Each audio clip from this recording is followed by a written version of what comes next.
Subscribe now and press the bell icon. Never miss an update.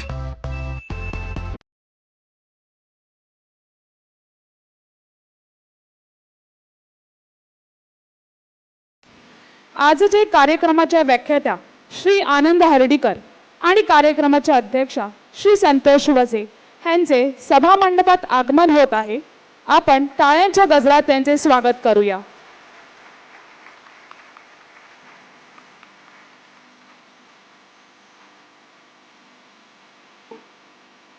संजीवनी परिवाराचे नरेश जोशी आजच्या कार्यक्रमाचे व्याख्याते आनंद हर्डीकर आणि कार्यक्रमाचे अध्यक्ष श्री संतोष वजे यांना व्यासपीठावर येऊन स्थानापन्न होण्याची मी विनंती करते.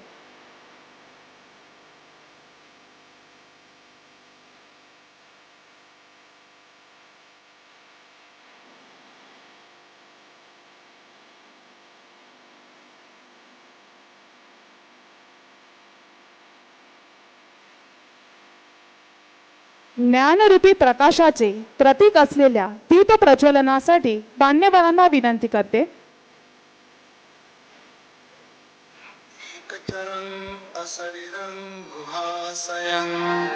ये चित्तं संयमे सन्ति मोक्षन्ति मारबन्धना. जो दूरगामी अकेले विचरने वाले निराकार गुही आशय चित्त का संयम करेंगे वे ही मार के बंधन से मुक्त होंगे. अनवट्ठित चित्तस्य सद्धम्मं अविजानतो परिप्लव प्रसादस्य मय्यान परिपूरति. जिसका चित्त स्थिर नहीं, जो सद्धम्म को जानता नहीं, जिसका चित्त प्रसन्न नहीं, वो कभी प्रज्ञावान नहीं हो सकता. अनवसुत चित्तस्य अनन्वाहत चेतसो पुण्य पाप पहीणस्य नत्थि जागरतो भयं. जिसका चित्त मल रहित है, जिसका चित्त स्थिर है, जो पाप पुण्य विहीन है, उस जागरूक पुरुष के लिए भय नहीं है. कुंभोपम. कार्यक्रमाची सुरुवात आपण मंगलमय समरगीताने करूया. यासाठी मी संजीवनी परिवाराच्या सौ रीमा नाईक, सौ सुविधा नाईक यांना समरगीत सादर करण्याची विनंती करते. Hello hello.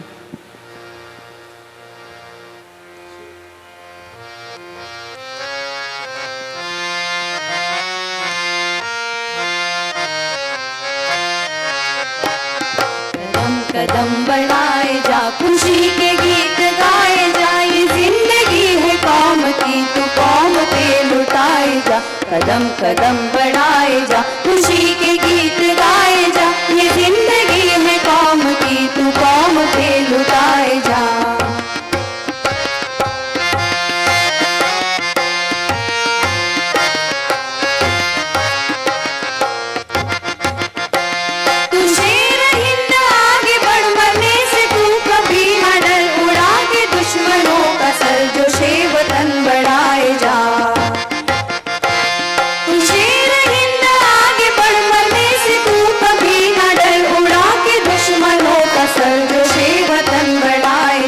कदम कदम बढ़ाए जा, खुशी के गीत गाए जा, ये जिंदगी है कौम की, तू कौम पे लुटाए जा. कदम कदम बढ़ाए जा, खुशी के गीत गाए जा, ये जिंदगी है कौम की, तू कौम पे लुटाए जा.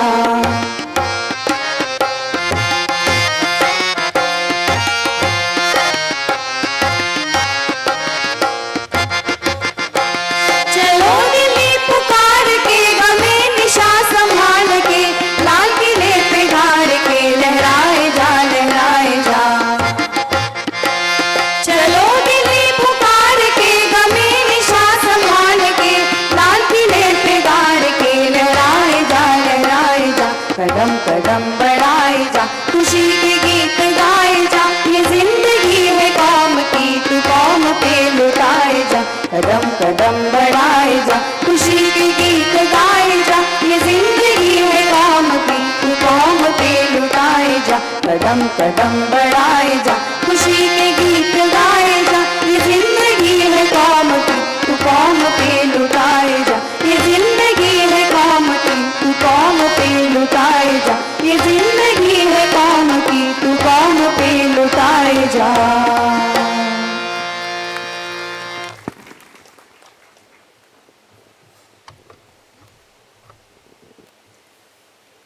संजीवनी परिवाराचे नरेश जोशी यांना मी आजच्या कार्यक्रमाचे अध्यक्ष श्री संतोष वजे यांचे पुष्पगुच्छ, मानचिन्ह व कापडी पिशवी देऊन स्वागत करण्याची विनंती करते.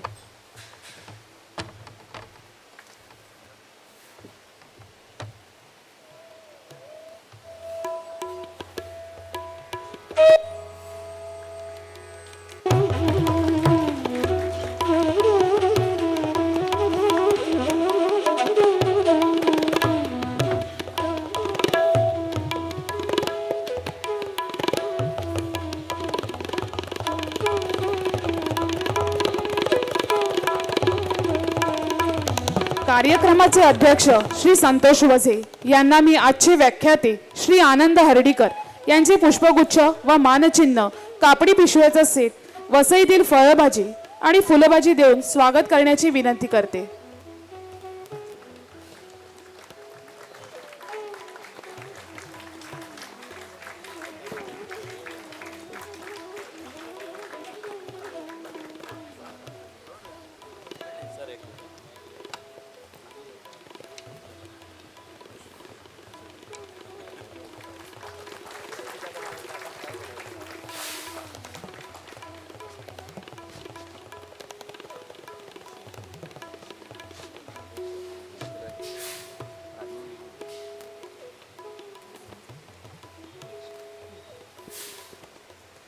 संजीवनी परिवाराचे नरेश जोशी यांना मी संस्थेच्या वतीने प्रास्ताविक आणि पाहुण्यांची ओळख करून द्यावी अशी विनंती करते.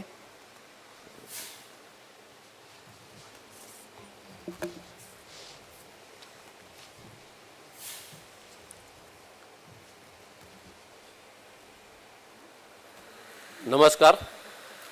आजच्या आपल्या कार्यक्रमाचे अध्यक्ष श्री संतोष वजे, आपले व्याख्याते ज्येष्ठ पत्रकार आणि संपादक श्री आनंद हर्डीकर, त्यांच्याबरोबर आलेल्या त्यांच्या सौभाग्यवती सौ कल्याणी हर्डीकर आणि मेजर मोहिनी गर्गे कुलकर्णी, तसेच पत्रकार संजय राणे, सचिन चौधरी व इतर मान्यवर आणि श्रोतवर्ग. संजीवनी व्याख्यानमाला 2026मध्ये आपले मनपूर्वक स्वागत.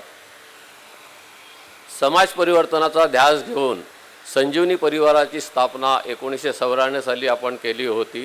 त्यानंतर आपण मागील 30 वर्षाहून अधिक काळ शिक्षण, आरोग्य, पर्यावरण आणि प्रबोधन या 4 क्षेत्रामध्ये विविध उपक्रम राबवित असतो, ज्यामध्ये आपण गरजू विद्यार्थ्यांना शैक्षणिक मदत, आर्थिकदृष्ट्या दुर्बल रुग्णांना आर्थिक मदत करतो, श्री गणेश मूर्ती, आकाश कंदीलसारख्या कार्यशाळा, वक्तृत्व स्पर्धा, वाचन अभियान, करिअर विकासासाठी मार्गदर्शन शिबिर, प्लास्टिक संकलन, कापडी पिशव्यांचे वाटप, वृक्षारोपण, वृक्ष संवर्धन अशा विविध कार्यक्रमाचे या उपक्रमागत आपले आयोजन होत असते. आपल्या परिसरातील सर्व ज्ञातीतील शिक्षण घेणाऱ्या म्हणजे उच्च शिक्षण घेणाऱ्या विद्यार्थ्यांना अभ्यास व मार्गदर्शन करण्यासाठी पद्मश्री भाऊसाहेब वर्तक विद्यामंदिर नाळे येथे आपण संजीवनी स्टडी सेंटरची स्थापना केलेली आहे, ज्यामध्ये एअर कंडिशन, इंटरनेट, कॉम्प्युटर आदी सर्व सेवा विनामूल्य उपलब्ध आहेत. या ठिकाणी एका वेळेला 20 ते 22 विद्यार्थी एकत्र बसून अध्ययन करू शकतात, एकमेकांशी चर्चा करू शकतात वेगवेगळ्या विषयावर जे उच्च शिक्षणासाठी. आणि त्यासाठी इथे उपस्थित असलेले विद्यार्थी आणि त्यांचे पालक वगैरे त्यांना मी आवाहन करू इच्छितो की आपण या सुविधेचा लाभ घ्यावा. कधीतरी आपण या स्टडी सेंटरला भेट द्या, तिकडल्या सुविधा बघा आणि आपल्या पालकांना ह्या स्टडी सेंटरमध्ये येऊन अभ्यास करण्यासाठी उद्युक्त करा. संजीवनी व्याख्यानमाला म्हणजे आपला गेल्या 24 वर्षाचा हा अखंड प्रवास आहे. आजवर आपल्या ह्या व्यासपीठावर 70हून अधिक मान्यवरांनी विविध विषयावर आपल्याला संबोधित केलेले आहे. श्री विजय कुवळेकर, कुमार केतकर, डॉक्टर उदय निरगुडकर, गिरीश कुबेरसारख्या नामांकित पत्रकारांनी आपले विचार या व्यासपीठावर या अगोदर व्यक्त केलेले आहेत.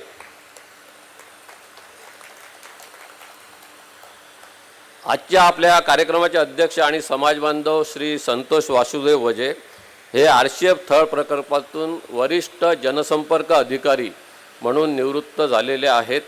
अलिबागच्या सामाजिक सांस्कृतिक क्षेत्रात ते सक्रिय असतात.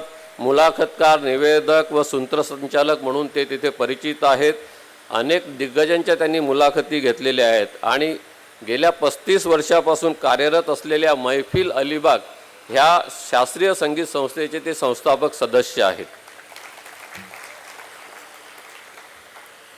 आपले आजचे व्याख्याते श्री आनंद वासुदेव हर्डीकर हे महाराष्ट्रातील ज्येष्ठ पत्रकार, लेखक, संपादक म्हणून प्रसिद्ध असून 1969 पासून म्हणजे जवळपास 45 वर्षापासून ते ह्यामध्ये कार्यरत आहेत आणि विविध वृत्तपत्रातून, नियतकालिकातून त्यांचे 2500हून अधिक लेख प्रकाशित केले आहेत. 2003 पासून ते राजहंस प्रकाशनचे संपादक म्हणून कार्यरत आहेत.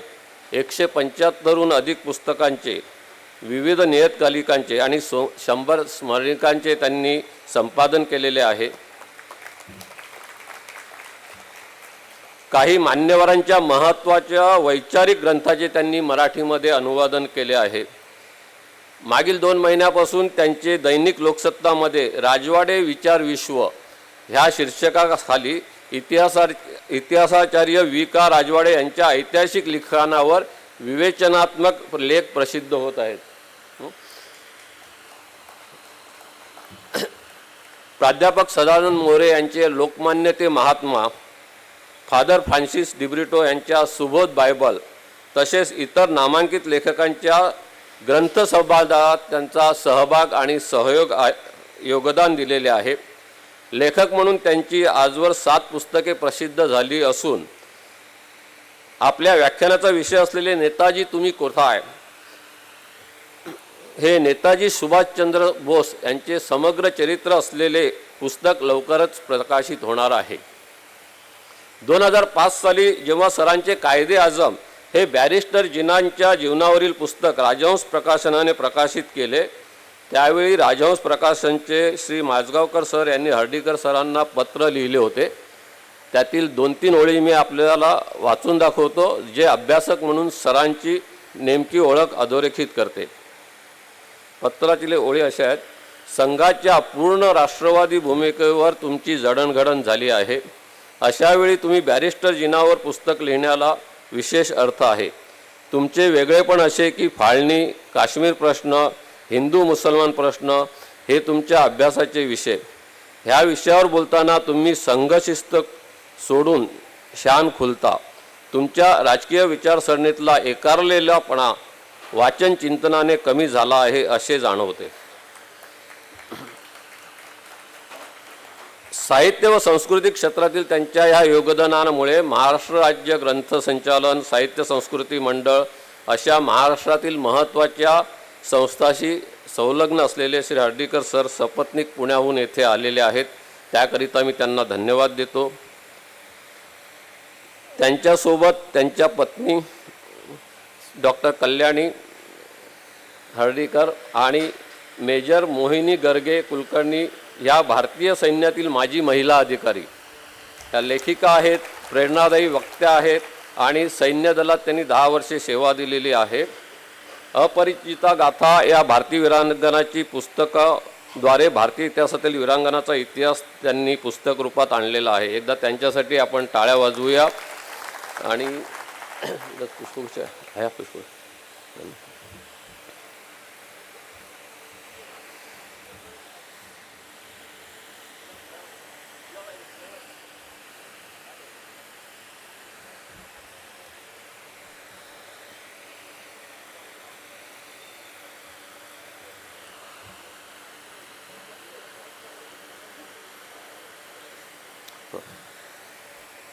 मी संजीवनी परिवाराचे हेमंत नाईक आणि विलास नाईक यांना विनंती करतो की त्यांनी मेजर मोहिनी गर्गे कुलकर्णी यांचा गुलाब पुष्प आणि कापडी पिशवी देऊन सन्मान करावा.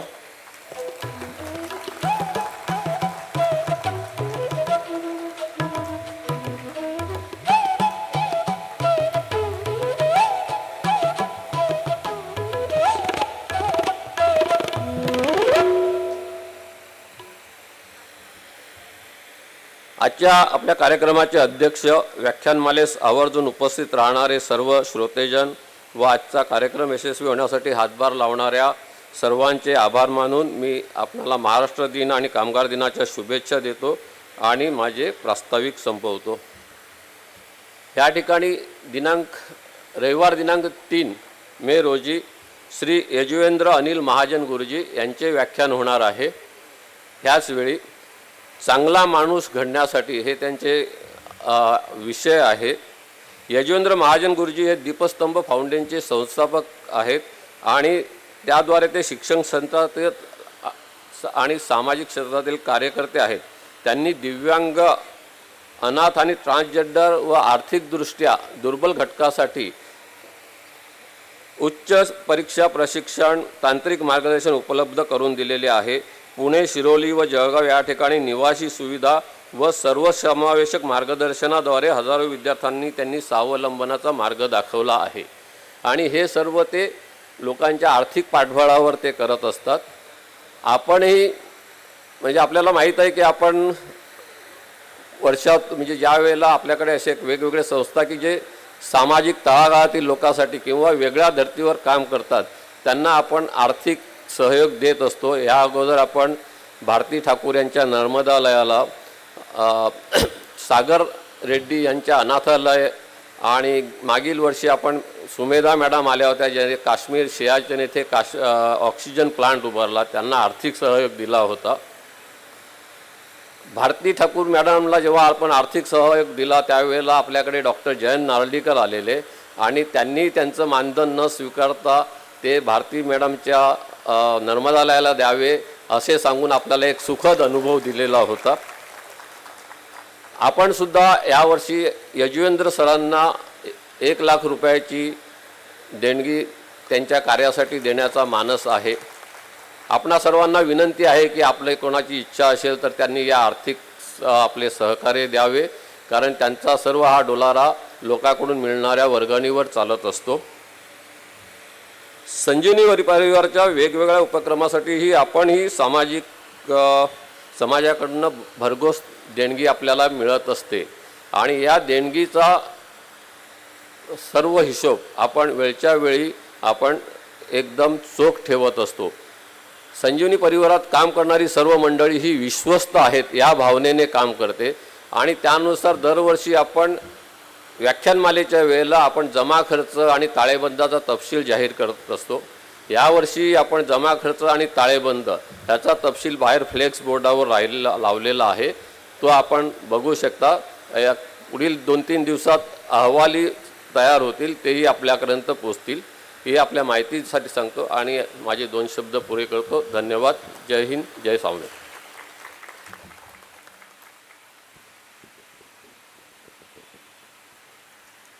आजचे व्याख्याते श्री आनंद हर्डीकर यांना मी व्याख्यानासाठी निमंत्रित करते. नमस्ते शारदे देवी. नमस्ते शारदे देवी काश्मीर पुरवासिनी. त्वामहं प्रार्थये नित्यं विद्या ज्ञानंच देहि मे. अक्षसूत्रांकुशधरा पाशपुस्तकधारिणी मुक्ताहार समायुक्ता वाचि तिष्ठतु मे सदा. कंबुकंठी सुतोम्रोष्ठी सर्वाभरणभूषिता महासरस्वती देवी जिह्वाग्रे सन्निवेश्यतां. या श्रद्धा धारणा मेधा वारदेवी विधिवल्लभा भक्तजिह्वाग्र सदना शमादि गुणदायिनी. नमामि यामिनी नाथ लेखालंकृत कुंतला भवानीं भवसंताप निर्वापण सुधा नदी. आजच्या ऐतिहासिक कामगार दिनाच्या दिवशी, महाराष्ट्र दिनाच्या दिवशी अत्यंत सार्थक असं नाव धारण करणाऱ्या संजीवनी परिवारातर्फे ही जी व्याख्यानमाला आज आयोजित तिथे केली जाते आहे त्यातलं मधलं पुष्प गुंफण्यासाठी मला या परिवारानं आमंत्रित केलं. म्हणून या परिवाराचे सर्व पदाधिकारी, अगदी अलीकडे स्नेही झालेले संतोषजी, रमेशजी, ज्यांनी मला गेल्या वर्षीही आमंत्रित केलं होतं, ते नाईट हे या परिवाराचे एक ज्येष्ठ सदस्य पदाधिकारी, आणि आपण सगळे बंधू भगिनींनो, आज मी आपल्याशी नेताजी तुम्ही कोठाय या विषयावर 4 गोष्टी बोलायच्या ठरवल्या आहेत. नेताजी तुम्ही कोठाय हा एक प्रश्न आहे. नेताजी तुम्ही कुठे आहात ही एका बंगाली कवितेची शीर्षक पंक्ती आहे, ओळ आहे.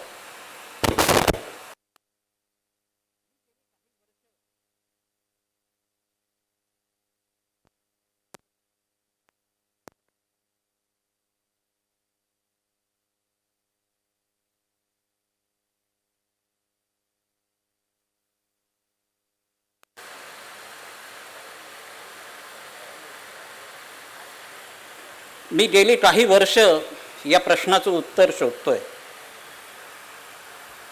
नेताजी तुम्ही कोठे आहे म्हणजे नेताजी तुम्ही कुठे आहात असा प्रश्न, आणि या प्रश्नाचं उत्तर मी शोधतोय असं म्हटल्यानंतर आपल्या मनात प्रश्न निर्माण होईल.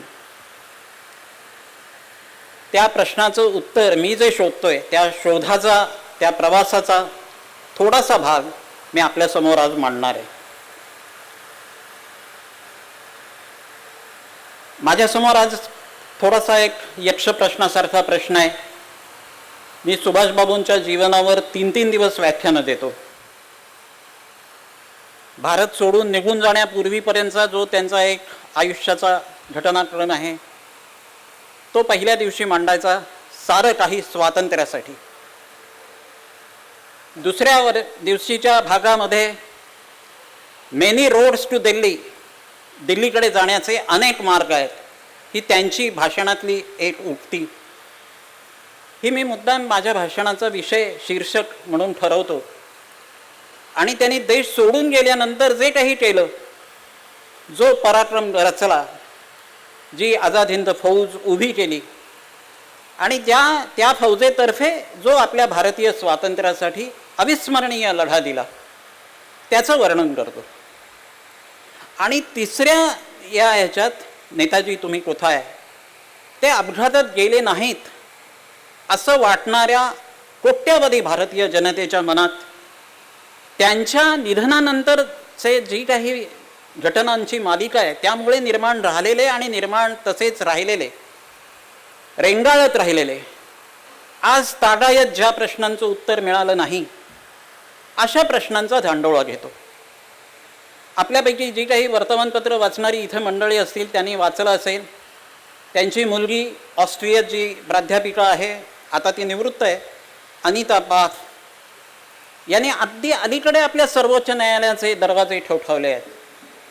आणि जपानमध्ये रेनकोजी मंदिरामध्ये ज्या अस्थी ठेवल्या आहेत त्या त्यांच्या वडिलांच्या आहेत अशा श्रद्धेपोटी आपल्या सर्वोच्च न्यायालयाकडे अशी मागणी केली आहे की त्या अस्थी तिथे गेली कित्येक वर्ष तशाच 45 साली जो काही अपघात झाला, तथाकथित अपघात, आणि त्या अपघातानंतर त्या ज्या मृतदेहाच्या अस्थी तिथे ठेवल्या आहेत त्या अस्थी भारतात आणल्या जाव्यात. आणि सर्वोच्च न्यायालयाने 2 वर्षापूर्वी अशाच पद्धतीची एक याचिका फेटाळलेली असल्यामुळं अशी याचिका, आणि त्याच्यात सुद्धा प्रत्यक्ष जर तुम्ही असाल तर स्वतः जातीनं हजर का नाही झालात असा प्रश्न विचारून अशी श्रेय या एका आपमतलबी अशा पत्रकारानं तिच्या वतीनं सादर केलेली याचिका फेटाळलेली आहे सर्वोच्च न्यायालयाने. पण प्रश्न तसाच रेंगाळतोय. जपानमधल्या रेनकोजी मंदिरात असलेल्या अस्थी या आपल्या देशाच्या स्वातंत्र्य लढ्यासाठी तनमन धन अर्पणाऱ्या नेताजींच्या आहेत का? या प्रश्नाचं उत्तर सर्वोच्च न्यायालयानं दिलेलं नाही, सरकारनं दिलेलं नाही. गेली कित्येक वर्ष हा प्रश्न रेंगाळतोय. आणि या प्रश्नाच्या शोधाच्या अनुरोधानं जर आपण विचार करायला लागलो तर मला आपल्या सगळ्यांच्या समोर सांगण्याला असं मुळीच आश्चर्य वाटत नाही, मुळीच काही कमीपणा वाटत नाही की मी जो काही अभ्यास केला, माझं 12 साली या विषयावरचं पुस्तक येणार होतं. राजहंसतर्फे आम्ही त्याची जाहिरातही केलेली होती, या शीर्षकाचं पुस्तक.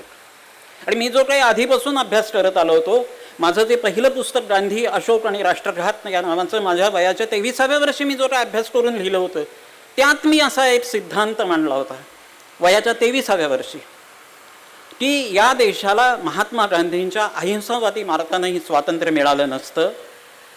आणि स्वातंत्र्यवीर सावरकरांनी सांगितलेल्या अशा कुठल्या तरी एका मार्गाच्या आडमुठ्या एका विशिष्ट ध्येयानं मर्यादित झालेल्या अशा नेतृत्वाच्या मार्गे गेला असता देश, तरीसुद्धा आपला अखंड भारत आपल्याला मिळाला नसता. परंतु सर्वस्वाचा होम करू पाहणाऱ्या आणि ब्रिटिश सत्तेविरुद्ध या देशातल्या सर्वसामान्य माणसाचं मत हे जागृत करून ब्रिटिश हे इथून गेले पाहिजेत यासाठी साऱ्या प्रकारचं आंदोलन करू पाहणाऱ्या नेताजींच्या मागून, सुभाषबाबूंच्या मागून जर गेला असता देश, तर आपल्या देशाला अखंड राहून स्वातंत्र्य मिळालं असतं, असा सिद्धांत मी त्यावेळेला मांडला होता. मला असं वाटतं की गेली कित्येक 50-60 वर्ष मी त्यावेळेपासूनचा जो काही स्वातंत्र्य लढ्याचा अभ्यास करत आलो, त्या अभ्यासामुळे माझा हा निष्कर्ष मला बदलावासा वाटला नाही. मी आजही का वाटत नाही याची काही कारणं मी आपल्यासमोर मांडणार आहे. परंतु सुभाषबाबू हे एकमेव असे आपले स्वातंत्र्य सेनानी बंधू भगिनीनो आपल्याला दिसतील की ज्यांनी स्वातंत्र्य हेच मूल्य मानलं आणि त्यासाठी वेगवेगळी जी मिळतील ती साधनं वापरली. मी हे जे विधान करतोय ते आपल्यापैकी अनेकांना असं वाटेल की धाडसी विधान आहे, की हे असे एकमेव सेनानी कसे काय. स्वातंत्र्य लढ्याचे असंख्य सेनानी झाले की नाही. आपल्याला असं आढळेल की क्रांतिकार्याच्या मार्गाने जाऊन या देशाचं स्वातंत्र्य मिळवावं अशासाठी झटणारे भगतसिंगांपासून स्वातंत्र्यवीर सावरकरांपर्यंत असंख्य क्रांतिकारक आहेत. ते क्रांतिकारक वंदनीय आहेत. त्यांचं त्या मार्गानं जाण्याचं, गेण्याचं आणि हौतात्म्य पत्करण्याचं जे काही कार्य आहे त्यांचं, ते महान आहे. परंतु ते सर्व मार्ग चोखाळणारे नव्हते आणि त्यांच्यातल्याच काही लोकांना, अगदी चंद्रशेखर आझाद असोत किंवा स्वातंत्र्यवीर असोत, त्यांना आपापल्या क्रांतिकारक मार्गांच्या मर्यादा समजल्या होत्या. हे संपूर्ण सगळेच्या सगळे आपले जी उद्दिष्ट आहेत ती साध्य करून हा मार्ग देऊ शकणार नाही हे समजलं होतं. आणि गांधीजींच्या नेतृत्वाखाली जो काही एक मोठा संग्राम झाला 1920 सालानंतर 47 सालापर्यंत 27 वर्ष, त्याच संघर्षाची अनेक अशी पर्व आहेत. आपल्याला छोटे छोटे त्याच्यातले लढे सांगता येतील की जे सुरू झाले एका विशिष्ट ध्येयासाठी, परंतु ते महात्माजींनी काही ना काहीतरी थातूरमातूर कारणं सांगून ते मागे घेतले, थांबवले, स्थगित केले. त्या याच्यात सहभागी झालेल्यांची जीवनं वाऱ्यावर उधळली गेली, अर्धवट शिक्षण राहिलं आणि स्वातंत्र्य लढ्याच्या ज्या उद्दिष्टासाठी ते लढे सुरू झाले होते त्या उद्दिष्टांपर्यंत आपले लढे महात्माजी घेऊन जाऊ शकले नाही.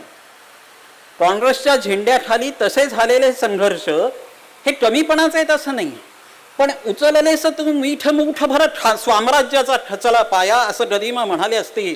परंतु खरोखरच असा मिठाच्या दांडीच्या सत्याग्रहानंतर जे झालेलं मिठाच्या बाबतचा जो संघर्ष होता त्यामुळे आपल्या देशावरच्या ब्रिटिश साम्राज्याचा पाया खरोखरच ठचला का.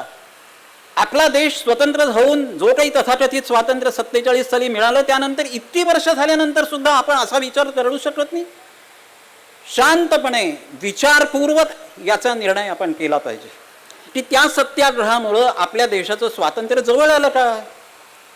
आणि केवळ असाच प्रश्न नाही, त्याच्या पुढचा मुख्य प्रश्न असा आहे की असे जे अनेक लढे होते ते लढे लढत असणाऱ्या महात्माजींनी त्या टप्प्यांवरती जे काही विधानं जी केली, माघार घेताना जे काही उद्दिष्ट पुन्हा सांगितलं, बदलतं उद्दिष्ट ठेवलं, ते उद्दिष्ट त्यांनी साध्य करण्यासाठी पुढे प्रयत्न केले का. चौरी चौराच्या हत्याकांडानंतर या देशातल्या जनतेची सहनशक्ती जोखण्यात, तिचं मूल्यमापन करण्यात मी हिमालयीन घोडचूक केली असं म्हणाले. त्या स्वातंत्र्य लढ्यातल्या त्या महान सेनानीनं ती जी घोडचूक केली असेल त्यानंतर ती चूक सुधारण्यासाठी त्याच्या पुढच्या ह्याच्यात आपल्या देशातल्या सर्वसामान्य जनतेची सहनशक्ती वाढवण्यासाठी त्यांनी काय केलं. किंवा भगतसिंग, राजगुरू, सुखदेव हे जेव्हा गेले तेव्हा जालियनवाला बागेचं हत्याकांड झालं. त्यावेळेला जालियनवाला बागेचं हत्याकांड झाल्यानंतर महात्माजींनी त्यावेळेला गांधीजींची, त्यांना फार मोठं महात्मापद त्यावेळेला मिळालं नव्हतं, ते तेजोबल त्यावेळेला नव्हतं, पण जालियनवाला बागेचं हत्याकांड झालं आणि त्यावेळेला त्या डायरला, ओडगायरला या सगळ्या ब्रिटिश अधिकाऱ्यांच्या विरुद्ध जेव्हा एक मोहोळ असा उठलं होतं त्यावेळेला असंतोषाच्या त्या पार्श्वभूमीवर ब्रिटिश पार्लमेंटमध्ये त्यांच्याकडचा एक खासदार सांगत होता की अशा या डायरला किंवा ओडगायरला शिक्षा व्हावी, असं खुद्द गांधीजींचंच मत नाही. गांधीजी काय म्हणाले होते त्यावेळेला, या एका ब्रिटिश सेनानीला, ब्रिटिश अधिकाऱ्याला पोलीस अधिकाऱ्याला ज्यानं अशा शिक्षा ठोठावल्या तेव्हा अशी असा आदेश दिला आणि तिथे हत्याकांड घडवून आणलं, त्याला शिक्षा व्हावी असं आम्हाला वाटत नाही. अशी मानसिक धारणा ज्या ब्रिटिश अधिकाऱ्याच्या मनात ज्या यंत्रणेमुळे निर्माण झाली, ती यंत्रणा सुधारली पाहिजे, ब्रिटिश यंत्रणेत बदल करून आणले पाहिजेत, परिवर्तन घडलं पाहिजे असं आम्हाला वाटतं. तिथे उदात्त विचार आहे. वुडबर्न नावाचा तो ब्रिटिश खासदार गांधीजींचं हे वक्तव्य असं फडफडवीत ब्रिटिश संसदेमध्ये त्या पाशवी अत्याचार करणाऱ्या, जालियनवाला बागेचं हत्याकांड घडवणाऱ्या ब्रिटिश अधिकाऱ्याचं समर्थन करू शकला होता. पण गांधीजींच्या बाबत आपण हा प्रश्न उपस्थित केला पाहिजे की गांधीजींनी त्या ब्रिटिश यंत्रणेचं ते मानसिक परिवर्तन घडवण्यासाठी पुढे काय केलं? ती ब्रिटिश यंत्रणा घडवली का, बदलली का? नाही. जालियनवाला बागेच्या हत्याकांडानंतर पुढे कित्येक वर्षांनी 20-22 वर्षामध्ये गेली असतील, काही वर्षांचे हिशोब आपण नंतर करू, परंतु 31 साली भगतसिंग, राजगुरू, सुखदेव या 3 क्रांतिकारकांना फासावर लटकवण्यात आलं. त्यांच्यावर ज्या लाहोर कॉन्स्पिरसी, लाहोर पेठ कारस्थान करणारा म्हणून जो खटला भरलेला होता, त्या खटल्यात त्यांना फाशीची शिक्षा सुनावण्यात आली. ती फाशीची शिक्षा अन्यायकारक सुनावण्यात आली. असं अलीकडच्या काळात खुद्द पाकिस्तानमध्ये लाहोरच्या अनारकली म्युझियममध्ये, लाहोरमध्ये अनारकली नावाचं म्युझियम आहे, एका बागेत आहे. त्या बागेतल्या म्युझियममध्ये गेली कित्येक वर्ष भारतीय किंवा पाकिस्तानी इतिहासकारांना उपलब्ध न झालेली कागदपत्र अलीकडच्या काळात काही इंग्लंडमध्ये राहणाऱ्या भारतीय वंशाच्या इतिहासकारांना उपलब्ध झाली, अभ्यासकांना. त्यांनी ती अभ्यासली आणि त्यांनी या भगतसिंग, राजगुरू, सुखदेव या खटल्यात ब्रिटिश न्याय यंत्रणेनं कशी अन्यायी धोरणं अनुसरली याचे धडधडीत पुरावे सादर केलेले. मी त्याच्यावरती 2-3 लेखही लिहिलेले आहेत. सकाळमध्ये, वेगवेगळ्या नियतकालिकांमध्ये पाकिस्तानात तशी या पद्धतीनं लाहोरच्या या याच्यातली जी प्राथमिकता, म्हणजे FIR अशी जी म्हणतात, प्राथमिकी, ही जी सादर करण्यात आलेली होती लाहोरच्या पोलीस अधिकाऱ्यांमध्ये, त्याच्यात या लोकांचं, क्रांतिकारकांचं म्हणून नावच नव्हतं. खुद्द पाकिस्तानात सुद्धा तिथल्या उच्च न्यायालयाला दखल घ्यावी लागावी अशी ही केस आहे, असं हे प्रकरण आहे. आणि या प्रकरणामध्ये त्यांच्या बाजूनं वकिली करताना आपले हे बॅरिस्टर महात्मा गांधी गेले होते का? त्यांचा त्या मार्गावर विश्वास नव्हता म्हटल्यानंतर त्यांना वाचवण्यासाठी काही केलं नाही. पण केलं नाही ते ठीक आहे. त्यावेळेला या भगतसिंग, राजगुरू, सुखदेव यांच्या खटल्यामध्ये जे काही एकूण वातावरण निर्माण झालं होतं ते तिथल्या आपल्या अत्याचार आपल्यावर होत आहेत त्याच्यावरती आपण दाद मागायला जर न्यायालयात जाणार असू तर आपल्याला वेगळ्या ह्याच्यावरती कायदे कानूनचे निर्बंध येत आहेत. हे बघितल्यानंतर न्यायालयात न जाता आपल्या विरुद्धचा खटला लढवायचा नाही आपल्याला तिथे जाऊन, असं या क्रांतिकारकांनी ठरवल्यानंतर ब्रिटिश सरकारनं वेगळ्या पद्धतीनं असे काही विधेयकं आणलेली होती आपल्या राष्ट्रीय असेंब्लीमध्ये की ज्या विधेयकाचा अवलंब करून या क्रांतिकारकांना त्यांच्या जायबंदी करता येईल, त्यांच्या विरुद्ध आपल्याला निकाल घेता येते. त्याच्या विरुद्ध यांनी कधी काही केलं का? नाही. एवढंच नव्हे तर जगाच्या इतिहासात कधीही फाशी दिली जात नाही संध्याकाळी. आपल्या सगळ्यांना माहिती आहे, पहाटे दिली जाते. या 3 क्रांतिकारकांना 23 मार्चला जी काही फाशी दिली गेली ती संध्याकाळी दिली गेली. त्यांच्या त्या 3 मृतदेहांच्या खांडोळी करून सतलज नदीच्या तीरावर त्यांना एकत्र त्यांच्यावर अंत्यसंस्कार केले जात होते. त्यावेळेला काही लोकांना, आपल्या तिथल्या स्थानिक लोकांना कळल्यामुळं ते लोक सगळे जथा करून तिकडे गेले आणि त्यामुळं त्या लोकांचे अर्धवट जळलेले मृतदेह हे आपल्या भारतीय नागरिकांना मिळाले होते. त्यातले काही अंश हे मृणालिनी देसाई, ज्यांनी इन्कलाब ही भगतसिंगावर अप्रतिम कादंबरी लिहिली, त्या माझ्या आते बहिणीनं ते आणलेले आहेत भगतसिंगाच्या यांच्याकडून. त्याच्यातला एक अवशय आज पुण्याच्या नूतन मराठी विद्यालयाच्या अभिलेखागारात आहे. हे त्या 3 एका दिवशी याच्यावर फाशीच्या तख्तावर चढलेले ते मित्र, त्यांचे एकमेकात मिसळून गेलेलं ते हौतात्म्य बर्फी असे मृतदेहाचे तुकडे, याच्यावरती ब्रिटिश सरकारचा निषेध केला होता का, नोंदवला होता का? ही एक वेगळ्या प्रकारची हिंसा आहे. नाही. गांधीजींच्या नेतृत्वावरती अशा अनेक प्रकारचे प्रश्न उपस्थित करता येतील. आणि म्हणून त्यांनी क्रांतिकार्याच्या मार्गानं जाऊन स्वातंत्र्य मिळवू पाहण्यात कुठेही आपला काही सहभाग नोंदवला नाही. एवढंच नव्हे तर अहिंसेच्या मार्गानं न जाता आपल्या देशाला स्वातंत्र्य मिळालं तर मी तशा भारतात राहू इच्छित नाही असं सुद्धा 31 साली गांधीजी बोलले होते. 31 सालानंतर आपल्या देशाला स्वातंत्र्य मिळालं तर सेना नको असं म्हणणारे आपले गांधीजी होते. आपल्या आजच्या एकूण परिस्थितीत आपल्याला अशा परिस्थितीत राहणं चाललं असतं का? आपले शत्रू आपल्या विरोधात सारख्याच कारवाया करत असताना आपल्या देशाला सैन्य नको असं म्हणणारं नेतृत्व आपण किती अनुसरायचं याचा निर्णय प्रत्येकानं ज्यानं त्यानं घ्यायला हवं. परंतु मी हे दोन टोकाचे मार्ग आपल्याला समोर सांगताना मला सुभाषबाबूंचा ह्या बाबतीतलं आपल्याला नेतृत्व हे मुद्दाम अधोरेखित करून सांगावं असं वाटतं. सुभाषबाबू हे केम्ब्रिजला गेले. सुभाषबाबूंचं मी मुद्दाम अगदी एका या दीड तासाच्या माझ्या व्याख्यानामध्ये सुभाषबाबूंचा संपूर्ण आयुष्यातला घटनाक्रम सांगू शकणार नाही, हे आपण समजून घेऊ शकता. महानायक ही विश्वास पाटलांनी लिहिलेली कादंबरी आपण वाचली असेल. यदी फडक्यांनी लिहिलेलं 2 खंडातलं कथा सुभाषचंद्रांची आणि कथा नेताजींची ही 2 पुस्तकं वाचली असती. खुद्द वि स वाळिंब्यांसारख्या विख्यात लेखकांना लिहिलेलं नेताजी याच ह्याचं मेहता पब्लिकेशननं तयार केलेलं पुस्तक आपण वाचलं असेल. 1946 साली जेव्हा सुभाषबाबू यांच्या भोवती आज जे तेजोवलय आहे तसं तेजोवलय नसताना सुद्धा भाट केळकर या एका तरुण लेखकांना लिहिलेलं सुभाष हे जे सुरुवातीचं मराठीतलं सुभाषबाबूंचं चरित्र आहे आणि ज्याला सेनापती बापटांची प्रस्तावना आहे, ज्या प्रस्तावनेत त्यांनी सुभाषबाबूंवर गांधीजींनी अन्याय केला असं स्पष्ट त्यांच्या प्रस्तावनेत नमूद केलेलं आहे ते असेल. सुभाष कथा नावाचा आचार्य अत्र्यांनी लिहिलेलं पुस्तक असेल. सुभाषबाबू हे अजूनही जिवंत आहेत आणि ते शौलमारी आश्रमात आहे.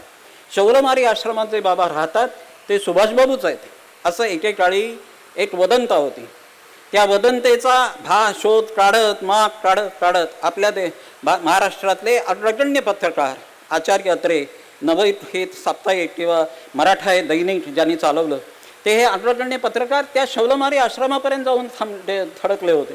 आणि त्यांनी ते सगळं पाहून आल्यानंतर आणि ते बाबा म्हणजे सुभाषबाबू नाहीत असा त्यांचा जो निष्कर्ष होता तो सांगण्यासाठी म्हणून जी नवयुगमध्ये लेखमाला लिहिली त्याच्यात त्यांनी आणखीन काही लेखांची भर घातली आणि त्या सुभाष कथा ह्याच्या खुद्द काँग्रेसच्या इतिहासात ऐतिहासिक ठरलेल्या एका महत्त्वाच्या अध्यक्षीय निवडणुकीत सुभाषबाबू एकदा नियुक्त झाले गांधीजींच्या संमतीनं आणि एकदा निवडून आले गांधीजींच्या विरोधात.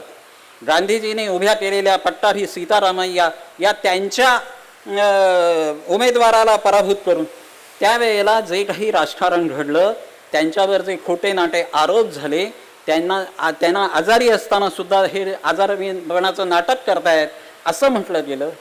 काळ्या जादूचे प्रयोग ह्यांच्यावर केले गेलेत असे भारतीय वृत्तपत्रांमध्ये त्यावेळेला लेख आले. अशा प्रकारचं घाणेरडं राजकारण सुद्धा काँग्रेसच्या निवडणुकीच्या अध्यक्षीय पदाच्या निवडणुकीच्या काळात ते घडलं. असं जे काही आहे त्याच्याबद्दलचे काही लेख आणि सुभाषबाबूंना जवाहरलालजींनी दिलेली जी काही वागणूक होती त्याबद्दल खुद्द सुभाषबाबूंनी जवाहरलालजींना लिहिलेल्या प्रदीर्घ पत्रात जी खंत व्यक्त केली आहे ती जवाहरलाल नेहरूंच्या पत्रव्यवहारातलं एक पत्र त्याचाही अनुवाद असा त्या सुभाष कथेत आहे. ही सगळी पुस्तकं मी आता जी उल्लेख केली ती अनेक पुस्तकं अशी आहेत त्या चरित्रांमध्ये हे सुभाषबाबूंच्या आयुष्यातले असंख्य घटनाक्रम हे आपल्याला सापडतील, वाचता येतील. मी आज आपल्याला मुद्दाम यासाठी इथे आपल्याशी हितगुज साधायचा प्रयत्न करणार आहे की जे या पलीकडेचं मला सापडलं त्यांचा शोध घेता घेता जे मला 28 सालचं त्यांचं भाषण सापडलं. शिवाजीवादावरती त्यांची पडलेली जी जबरदस्त निष्ठा होती जी 28 साली त्यांनी पुण्यातल्या एका काँग्रेसच्या प्रांतिक अधिवेशनाच्या अध्यक्षपदावरून व्यक्त केली ती मी आपल्याला सांगू इच्छितो. आपल्याला मुद्दाम हे सांगू इच्छितो अशासाठी की 25 सालच्या एप्रिलमधल्या एका यंग इंडियाच्या अग्रलेखात महात्माजींनी आपल्या शिवाजींना मिसगाइडेड पेट्रियट म्हटलं होतं. आज शिवाजी महाराजांना अशी दूषणं देण्याची कुणाची छाती होणार नाही. परंतु तो काळ असा होता की महात्माजींनी असं दूषण दिल्यानंतर महाराष्ट्रातले काही मूठभर काँग्रेसजन हे फक्त अस्वस्थ झाले होते. त्यांनी ज्याच्या आधारानं इंग्रजी इतिहासकारांनी लिहून ठेवलेलं शिवाजीबद्दलचे जी काही दूषणं असलेली अशी जी माहिती होती त्याच्या आधारानं हे लिहिलं होतं. He was treacherous. अफजल खानाचा वधाचा प्रसंग असो किंवा इतर कुठले निरनिराळ्या त्यांच्या मोहिमा असो, त्यांचा निष्कर्ष असा होता की ते मिसगाइडेड पेट्रियट आहेत, वाट चुकलेले देशभक्त आहेत. त्या पार्श्वभूमीवर ज्या काळात महात्माजी हे अनभिषिक्त सम्राटासारखे काँग्रेसचं नेतृत्व करत होते, त्या काळात सुभाषबाबूंसारखा एक तरुण काँग्रेसचा नेता हा पुण्यात जाहीरपणे काँग्रेसच्याच एका प्रांतिक अधिवेशनाच्या अध्यक्षपदावरून असं सांगत होता की आपल्याला या देशाचं स्वातंत्र्य मिळवायचं असेल तर आपल्याला शिवाजी महाराजांच्याच मार्गाने गेला पाहिजे. आणि शिवाजी महाराजांचा हा मार्ग म्हणजे कुठला? आपण आज विचार करा. आपल्यापैकी अनेकांना असं वाटत असेल की सुभाषबाबू ज्या पद्धतीनं जानेवारी 40 मध्ये देशातून पळून गेले, त्यांच्या राहत्या घरातून ब्रिटिश पोलिसांच्या हातावर तुरी देऊन गुप्त पोलिसांची त्यांच्यावर पाळत असताना सुद्धा पळून गेले, ते त्यांना शिवाजी महाराज आढळून कसे निसटले त्या प्रसंगावरून सुचलेली कल्पना आहे. त्याच्यावरून सुचलीही असेल. परंतु सुभाषबाबूंना शिवाजी प्रेरणास्थान ठरले ते केवळ 1940 साली ते ब्रिटिशांच्या नजरेतून सुटण्यासाठी नव्हे, त्यांनी त्याच्या आधीपासून शिवाजी महाराज हे प्रेरणास्थान मानलं होतं. शिवाजी महाराजांचा बंगालमधला प्रभाव त्यांना माहीत होता.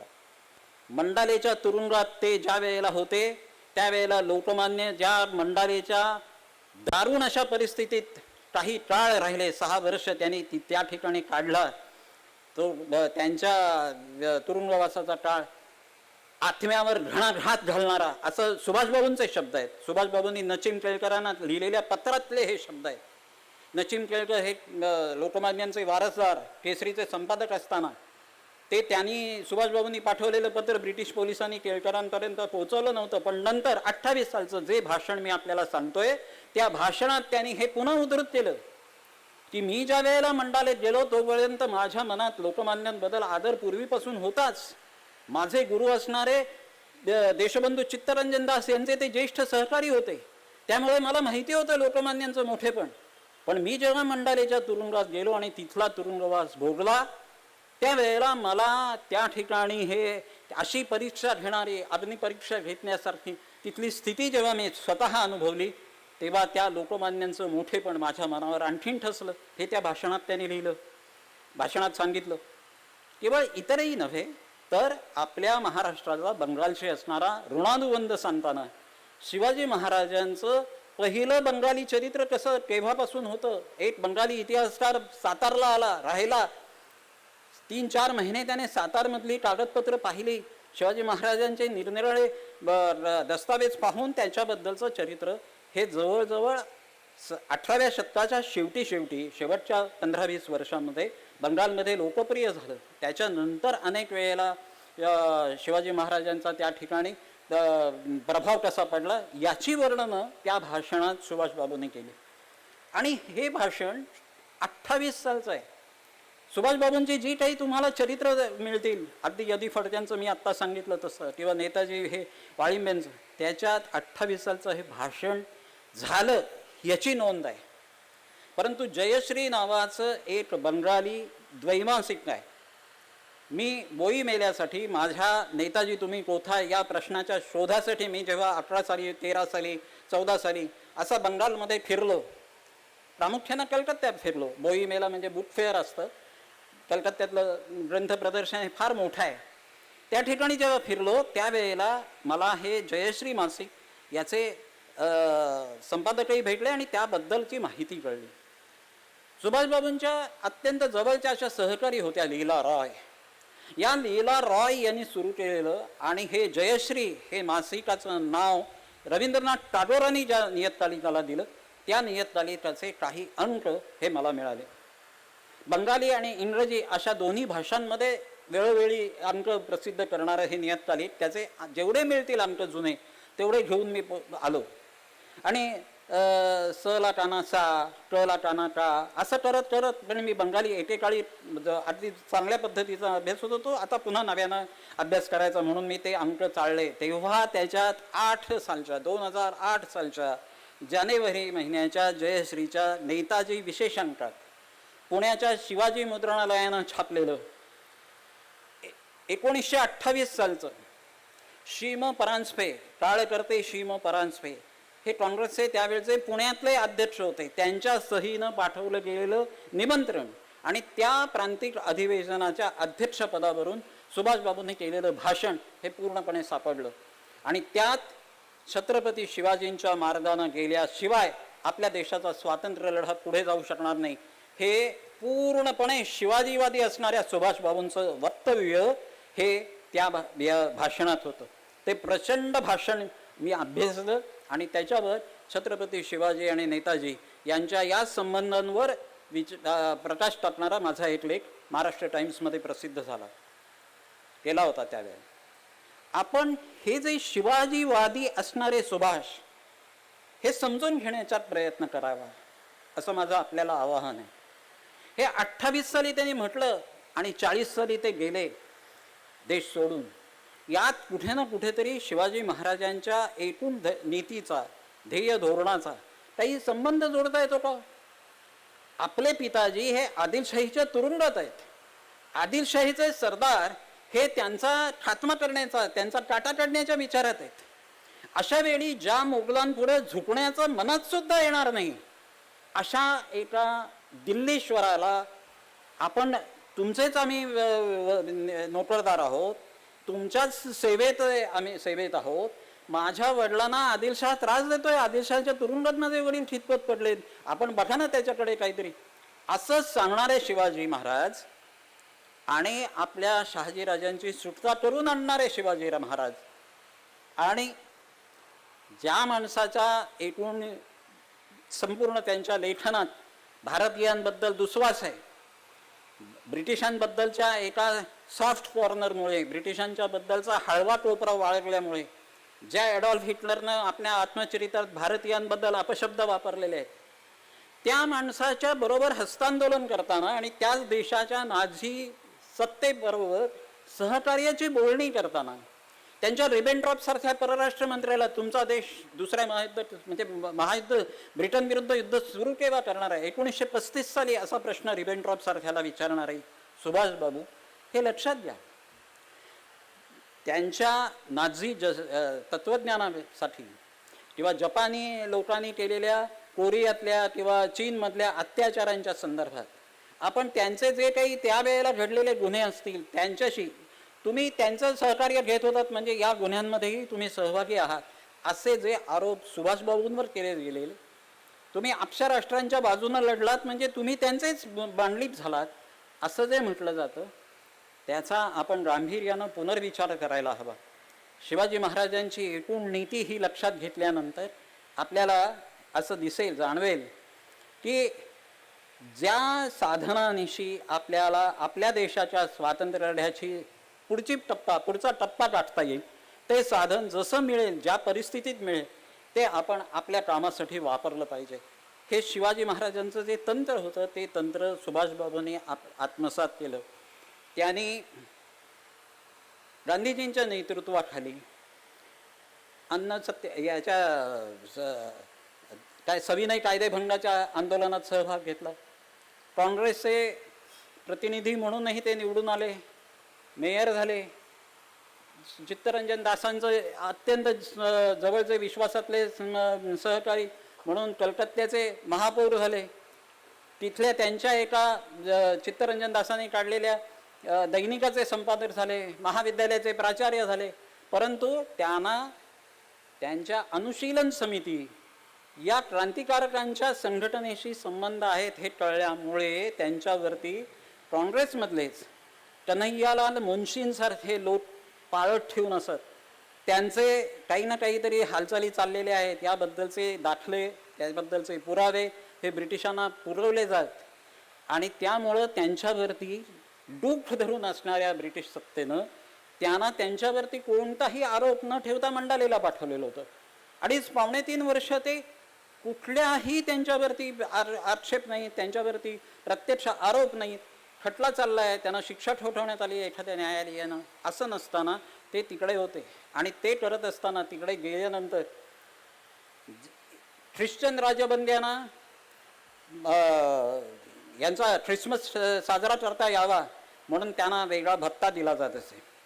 हिंदू राजबंद्यांना दुर्गापूजा साजरी करावी, दुर्गापूजेचा उत्सव साजरा करावा म्हणून भत्ता दिला जावा, अशा मागणीसाठी अन्य सत्याग्रह केला सुभाषबाबूंनी. त्या सत्याग्रहाच्या यामध्ये रक्तबंबाळ होईपर्यंत मार खाल्लाय. अशा पद्धतीनं एका वेगळ्या अन्न सत्याग्रहाच्या आंदोलनातही ते सहभागी झाले. ज्या पद्धतीनं 28 साली मोतीलाल नेहरू हे काँग्रेसचे अध्यक्ष होते, त्यावेळेला कलकत्त्यामध्ये ते अधिवेशन होणार होतं म्हणून काँग्रेसचं सेवा दल, काँग्रेसचं स्वयंसेवक दल उभारलं त्यांनी. ते कसं उभारलं तर लष्करी गणवेशाच्या याच्यात उभारलं. आणि लष्करी गणवेशातल्या स्वयंसेवकांची मानवंदना घेणारा जसा एखादा त्यांचा सेनानी असतो, तसा घोडेस्वार नेताजींचं छायाचित्र उपलब्ध आहे, आपण पहा. गांधीजींना आवडलं नसतानाही मोतीलाल नेहरूंचं स्वागत अशा शस्त्रसज्ज स्वयंसेवक दलाच्या पुढे उभं राहून सुभाषबाबूंनी केलं होतं. काँग्रेसच्या झेंड्याखालीही ते लढले. ज्या पद्धतीनं असहकाराच्या आंदोलनात सहभागी झालेले असताना आणि कलकत्त्यामध्ये रस्त्यावरती तिरंगा झेंडा फडकवीत निदर्शनं करत असताना तो त्यांच्यावर झालेल्या लाठी हल्ल्यात त्या झेंडा पडू नये म्हणून ते पुढे झालेले असताना दुसऱ्या एका सत्याग्रहाच्या हातातला झेंडा हातात घेऊन त्यांच्या डोक्यावर आणि छातीवर पाठीवर लाठी हल्ले झाले. त्याच्यात रक्तबंबाळ झालेत सुभाषबाबू. आणि त्यांना त्या तशा रक्तबंबाळ स्थितीत पोलीस चौकीत नेऊन रात्रभर डांबून ठेवण्यात आले. दुसऱ्या दिवशी तशा स्थितीत त्याच कपड्यांमध्ये मॅजिस्ट्रेट समोर उभं करून शिक्षा ठोठावलेली आहे 6-6 महिने. म्हणजे मी सांगण्याचा तपशील सांगण्याचा हा मुद्दा एवढाच आहे की सुभाषबाबूंनी या सर्व प्रकारे देशात असताना आंदोलनं केली आणि तरीही जेव्हा त्यांना असं आढळलं की आपल्याला या देशात राहून काँग्रेसच्या झेंड्याखाली, गांधीजींच्या प्रभावाखाली असणाऱ्या या संघटनेत आपल्या अध्यक्षपद आपण जिंकून सुद्धा काही पुढे जाऊ शकत नाही, आपल्याला हवी तशी कार्यकारिणी आपल्याला नेमता येत नाही, आपल्याला हवा तसा आंदोलनाचा एक कार्यक्रम ठरवता येत नाही, त्यावेळेला त्यांनी फॉरवर्ड ब्लॉक नावाचा एक वेगळा पक्ष काढून पाहिला. पण हे सगळं करून सुद्धा ज्या वेळेला काही झालं नाही त्यावेळेला त्यांनी परदेशात जाण्याचा मार्ग अनुसरला. आता परदेशात जाण्याचा त्याने मार्ग अनुसरला. ते गेले, त्याने आधी जर्मनीत गेले, जर्मनीत त्यांना पुरेसं हे सहकार्य मिळालं नाही आणि एका वेगळ्या अर्थानं जर्मनीतून तिथलं आपलं आझाद हिंद फौजेचं सैन्य इकडे आणणं आणि इथल्या आपल्या सीमेपर्यंत आणून ते ब्रिटिशांना इथून हाकलून देणं हे लष्करीदृष्ट्या सुद्धा जरा अव्यवहार्य होतं. परंतु नंतर ते पाणबुडीतून प्रवास करून वेगळ्या पद्धतीनं जाऊन आग्नेय आशियात गेले. रासबिहारी बोस हे जण दुसरे विप्लवी महानायक बंगालनं आपल्याला दिलेले, ते रासबिहारी बोस तिकडे आधीपासून गेलेले होते, जपानमध्ये स्थायिक झाले होते. जपानमधली त्यांची एक मोठी जपानी गुप्तहेर संघटनेशी त्यांची दोस्ती होती. त्याचा सगळा प्रभाव त्यांनी या भारतीय स्वातंत्र्य लढ्यासाठी वापरला. आझाद हिंद फौज उभारली आणि आझाद हिंद फौजेच्या माध्यमातून जपानी सम्राट हिरोहितो, पंतप्रधान टोजो यांच्याशी सहकार्याची समान पातळीवरून बोलणी करून इतर आशियाई देशांना दिली तशी मांडलिकासारखी वागणूक न स्वीकारता समानतेच्या तत्वावर भारत हा एक स्वतंत्र देश होऊ शकेल आणि तो देश स्वतंत्र झाल्यावर तुमची ही मदत तुम्हाला परत करील, अशा परत करण्याच्या बोलीवर जपानी देशाकडून सहकार्य मिळवलं. त्या सुभाषबाबूंचा एकूण आपला हा जो प्रभाव आहे, एकूण हा जो प्रवास आहे, तो मला असं वाटतं तो सगळा आपण असा जर सगळा प्रवास पाहिला तर देशाचं स्वातंत्र्य हे सर्वाधिक महत्त्वाचं मूल्य मानणं आणि त्यासाठी तनमन धन अर्पण हे करणं, यासाठी झटणारा एकमेव स्वातंत्र्य सेनानी असा शिवाजीवादी सुभाष हा एकमेव असा माझा निष्कर्ष सगळ्या या अभ्यासाचा आपल्यासमोर मी ठेवला आहे. आता या पद्धतीच्या याच्यात अनेक आता याला जोडून आपल्यापैकी अनेकांच्या मनात असणारा प्रश्न मी उपस्थित करतो की सुभाषबाबू जे गेले परदेशात, जर्मनीत गेले, ते सुभाषबाबूंना प्रेरणा कोणी दिली? तर आपल्या मनात पटकन प्रश्न येतो की स्वातंत्र्यवीर सावरकरांनी दिली. सावरकरांनी काढलेली बाळाराव सावरकरांनी काढलेलं जे स्वातंत्र्यवीरांचं समग्र साहित्य आहे किंवा त्यांच्या निरनिराळ्या छोट्या मोठ्या पुस्तकांच्या आवृत्त्या आहेत, त्याच्यात या सावरकरांच्या बरोबर 40 साली झालेल्या त्यांच्या भेटीचा उल्लेख आपल्याला आढळतो. आणि अगदी बाळाराव सावरकरांनी काढलेल्या आवृत्त्यांमध्ये तर प्रतिमुद्रणच्या त्या तंत्रानं छापलेल्या याच्यात तर काही हस्ताक्षरातला मजकूर सुद्धा आपल्याला आढळतो. अशा पुस्तकांमध्ये सुद्धा काय लिहिलेलं आपल्याला आढळतं? तर जेव्हा ते भेटीत आले तेव्हा तात्यांनी म्हणजे सावरकरांनी त्यांना असं सांगितलं की माझ्या मनात असं आहे की आता आपल्या देशाच्या स्वातंत्र्यासाठी तुम्ही परदेशात जावं आणि परदेशातून लढा हे करावा. आणि त्यांनी रासबिहारींचं एक पत्र त्यांना आलेलं हे सुभाषबाबूंना दाखवलं. आणि सुभाषबाबूंना ते पत्र दाखवल्यानंतर सुभाषबाबू त्यांच्याबरोबर चर्चा झाली. आणि त्या चर्चेत नंतर मग सुभाषबाबूंनी हा पळून जाण्याचा बेत आखला असावा असा हे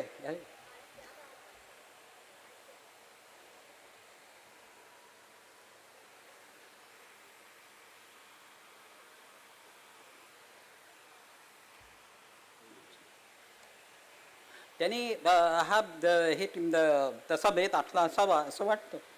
हॉलवेल सारख्यांचे पुतळे पाडण्यात तुम्ही व्यर्थ लक्ष हे करत आहे, असं करू नका असं सावरकरांनी सांगितलं. आणि मग त्यामुळे ते गेले असं आपल्यापैकी अनेकांना वाटतं. अशी श्रद्धा आहे. सावरकर हे माझंही एक स्वतःचं श्रद्धास्थान आहे. आपल्याला सांगायला या ठिकाणी काही हरकत नाही. माझे वडील हे सावरकरांबरोबर रत्नागिरीच्या मध्ये 12 वर्ष सावरकरांबरोबर होते. सावरकर हे मला आजोबांच्याच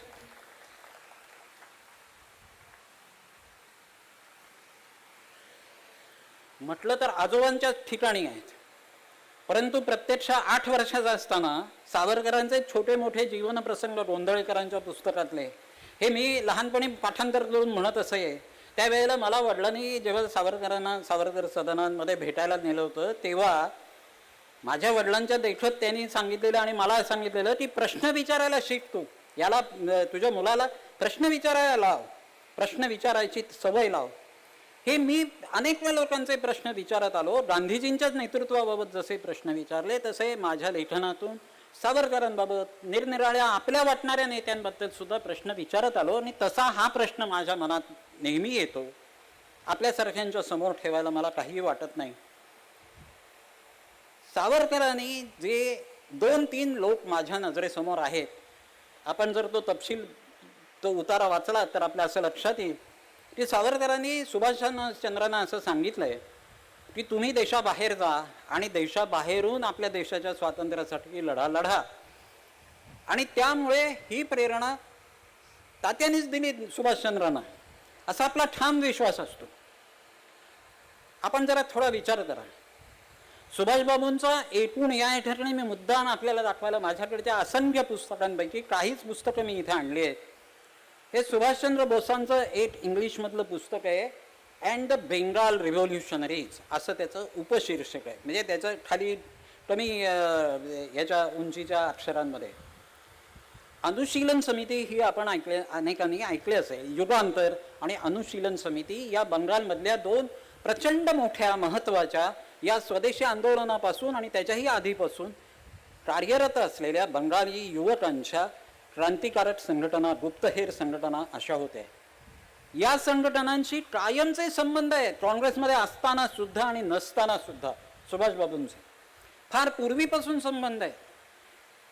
चित्तरंजन दासांच्या नेतृत्वाखाली जेव्हा त्यांनी काम करायला सुरुवात केली केम्ब्रिजमधून आल्यानंतर, केम्ब्रिजमध्ये असताना आपला देश मुक्त होण्यासाठी आपण देशातच परत झालं पाहिजे, सनदी नोकरशाहीच्या पुढे लालघोटेपणा करायचा नाही, नोकरी नको असं म्हणून ते त्या सनदी नोकरीवर लाथ मारून तिकडे राजीनामा देऊन जेव्हा परत आले तेव्हा त्याच्या आधीपासून चित्तरंजन दासांना पाठवलेल्या पत्रांमध्ये सुद्धा त्यांनी हे सगळं क्रांतिकार्याची काही सूत्रवाच केलेलं आहे.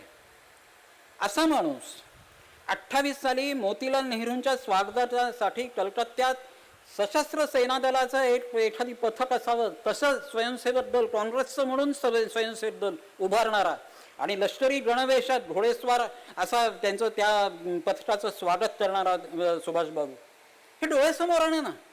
त्यांना काही क्रांतिकार्याची प्रेरणा सतत ते काँग्रेसच्या अहिंसावादी राष्ट्रणात मुरलेले नव्हते आणि स्वातंत्र्यवीरांकडे येण्यापर्यंत त्यांच्या मनात कधी क्रांतिकार्याची सूत्र कधी पेटलीच नव्हती असं आपण मानून चालण्यात त्यांच्यावर अन्याय होतो. आणि दुसरी सगळ्यात मुख्य गोष्ट अशी आहे की तसं जर असेल, सावरकरांनी केलेलं जर तसं हे प्रेरणा दिली असं हे जर खरं असेल तर त्याच्या पुढचा टप्पा आपण विचारायला हवा की ज्या वेळेला हे सगळं कळलं, रासबिहारी बोसांचं पत्र सुभाषबाबूंना त्यांनी दाखवलं, त्या रासबिहारींच्या सहकार्यानं आझाद हिंद फौज उभारल्यानंतर आणि सुभाषबाबू आपल्या नेतृत्वाखाली त्या आझाद हिंद फौजेच्या निरनिराळ्या पथकांच्या बरोबरीनं भारतीय सीमेवर येऊन ठेपल्यानंतर तात्यांनी काय केलं, सावरकरांनी काय केलं, तुम्ही मी काय केलं, आपल्या समाजानं काय केलं? दुसरा उठाव केला का? नाही केला. सुभाषबाबूंच्या त्या प्रयत्नाला भारतात आणि तात्यांच्या त्या पत्रात त्या मजकुरात शेवटी लिहिलेलं आहे की अशा प्रकारची 2-3 माणसं माझ्या नजरेसमोर आहेत. तुम्ही त्या वाक्याचा उत्तरार्थ बघा. आपली श्रद्धा आणि आपली ही फक्त स्वातंत्र्यावर, राष्ट्रीय स्वार्थावर ठेवा आणि या प्रकरणाचा सोक्षमोक्ष लावण्यासाठी तो सावरकरांचा उतारा वाचा. माझं आपल्याला आवाहन आहे की आपल्या असं लक्षात येईल की ते दुसरे कोणी नेते त्यांच्या डोळ्यासमोर नव्हते. सुभाषबाबूंच्या तोडीचा आपल्या देशाच्या स्वातंत्र्यासाठी या देशात क्रांतिकारक उठाव घडवून आणणारा, तसेच संघटन कौशल्य दाखवणारा नेता भारतात नव्हता. हिंदू महासभेकडे नव्हता, सावरकरांच्या हाताशी नव्हता, दिमतीला नव्हता त्यांच्या.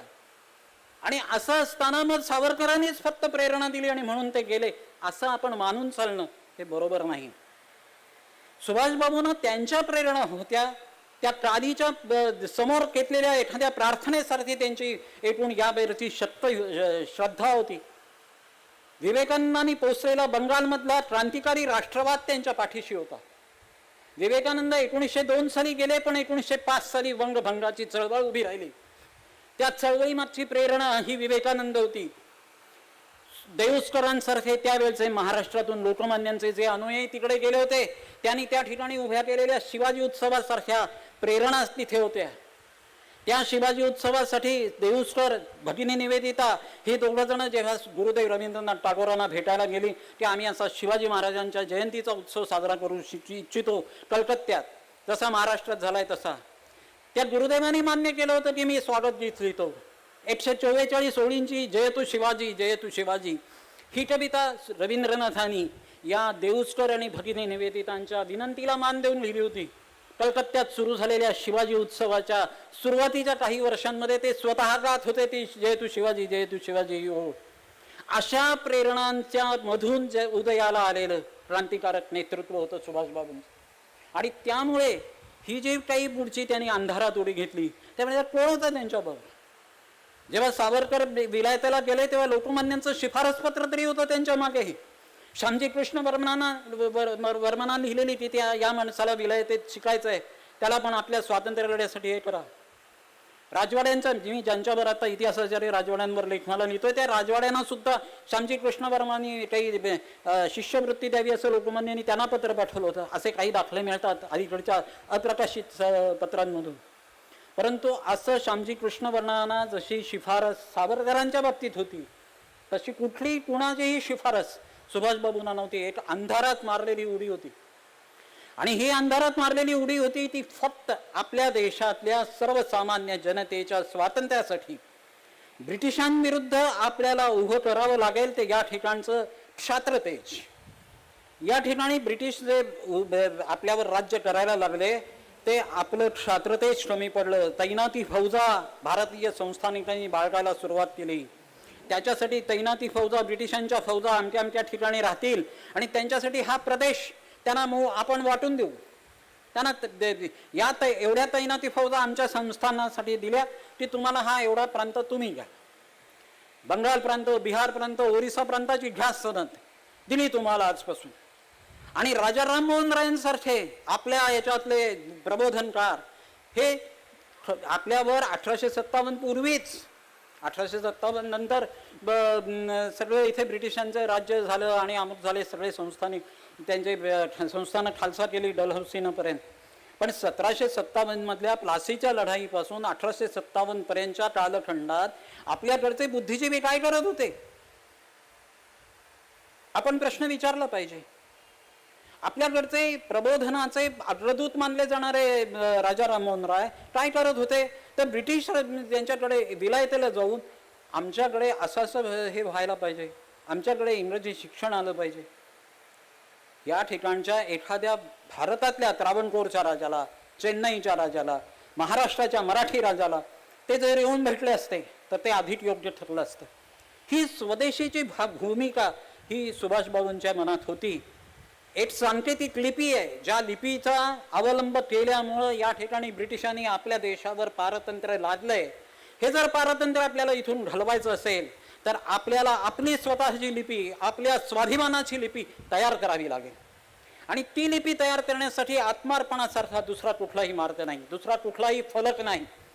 त्यासाठी झटणारा, त्यासाठी तळमळणारा असा सैनिक उभा करणं, मग तो पराभूत होऊन ब्रिटिशांच्या सेनेतला असला तरी चालेल, त्याच्यात मी हा जागृतीचा मंत्र फुंकेन, त्यांच्यात सैन्य त्या ह्याच्यात राष्ट्रभक्तीची ज्योत पेटवी.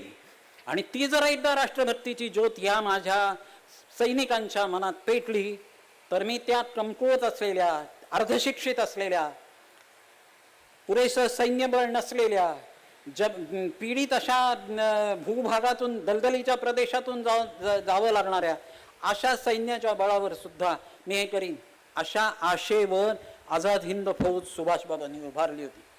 आज आपल्या मनात असा प्रश्न येईल, मी ज्या वेळेला पुढचा टप्पा आपल्याला सांगणार आहे की सुभाषबाबू हे 18 ऑगस्ट 1945 रोजी विमान अपघातात गेले नाहीत, तर 16 सप्टेंबर 1985 या रोजी अयोध्या फैजाबाद या जोड नगरीत रामभवन नावाच्या एका हवेलीमधल्या अत्यंत अंधाऱ्या, दमट, कोंदट अशा 2 खोल्यांमध्ये गेले. आपल्याला वाईट वाटेल, प्रश्न येईल आपल्या मनात की ते का नाही असे आले, ते बाहेर का आले नाही? ते जर सुभाषबाबू होते तर ते नेताजी होते तर ते का नाही बाहेर आले? हा प्रश्न विचारण्याचा अधिकार आपल्याला आहे का? हा आपण आधी मनाशी विचारला प्रश्न आहे. आपण काय केलं 45 साली ज्या वेळेला विमान अपघात झाला? गेल्या वर्षी अहमदाबादमध्ये जे विमान पडलं त्याला 100 दिवस उलटून गेल्यानंतर आणि एअर इंडियाच्या प्रशासनानं याच्यात कुठलीही तांत्रिक जोत नाही, वैमानिकाची चूक नाही, आमच्या कंपनीची काही चूक नाही असा अहवाल दिल्यानंतर खळबळून उठणारं आपलं मन, त्यावेळेच्या त्या अपघाताची चौकशी 15 वर्ष नीट झाली नाही. 10-12 वर्षानंतर एक शहानवाज कमिटी सारखी जवाहरलाल नेहरूंनी नेमली एक चौकशी समिती. ती 10-11 वर्ष आपला समाज, आपले सगळे नेते काय करत होते? सुभाषबाबू आणि त्यांची आझाद हिंद फौज ही अतिशय लोकप्रिय होती ना. त्यांचे शहानवाज खान, धिल्ला आणि गोवर्धन धिल्ला यांच्यावरती, त्या 3 सैनिकांवरती जो रेड फोर्टमध्ये ट्रायल म्हणून जी प्रसिद्ध आहे, लाल किल्ल्यातला जो अभियोग आहे, त्या अभियोगामध्ये जेव्हा ह्या 3घांवरती खटला भरला त्यावेळेला जवाहरलाल नेहरू ज्याने आधी असं म्हटलं होतं की सुभाषबाबू जर जपान्यांच्या मदतीनं भारतावर चाल करून येणार असतील तर त्यांच्या विरुद्ध शस्त्र उभारणारा, तलवार घेऊन त्यांच्याशी लढायला जाणारा पहिला सैनिक मी असेन, असं जवाहरलालजी म्हणाले होते. त्यांचं वाक्य प्रसिद्ध आहे.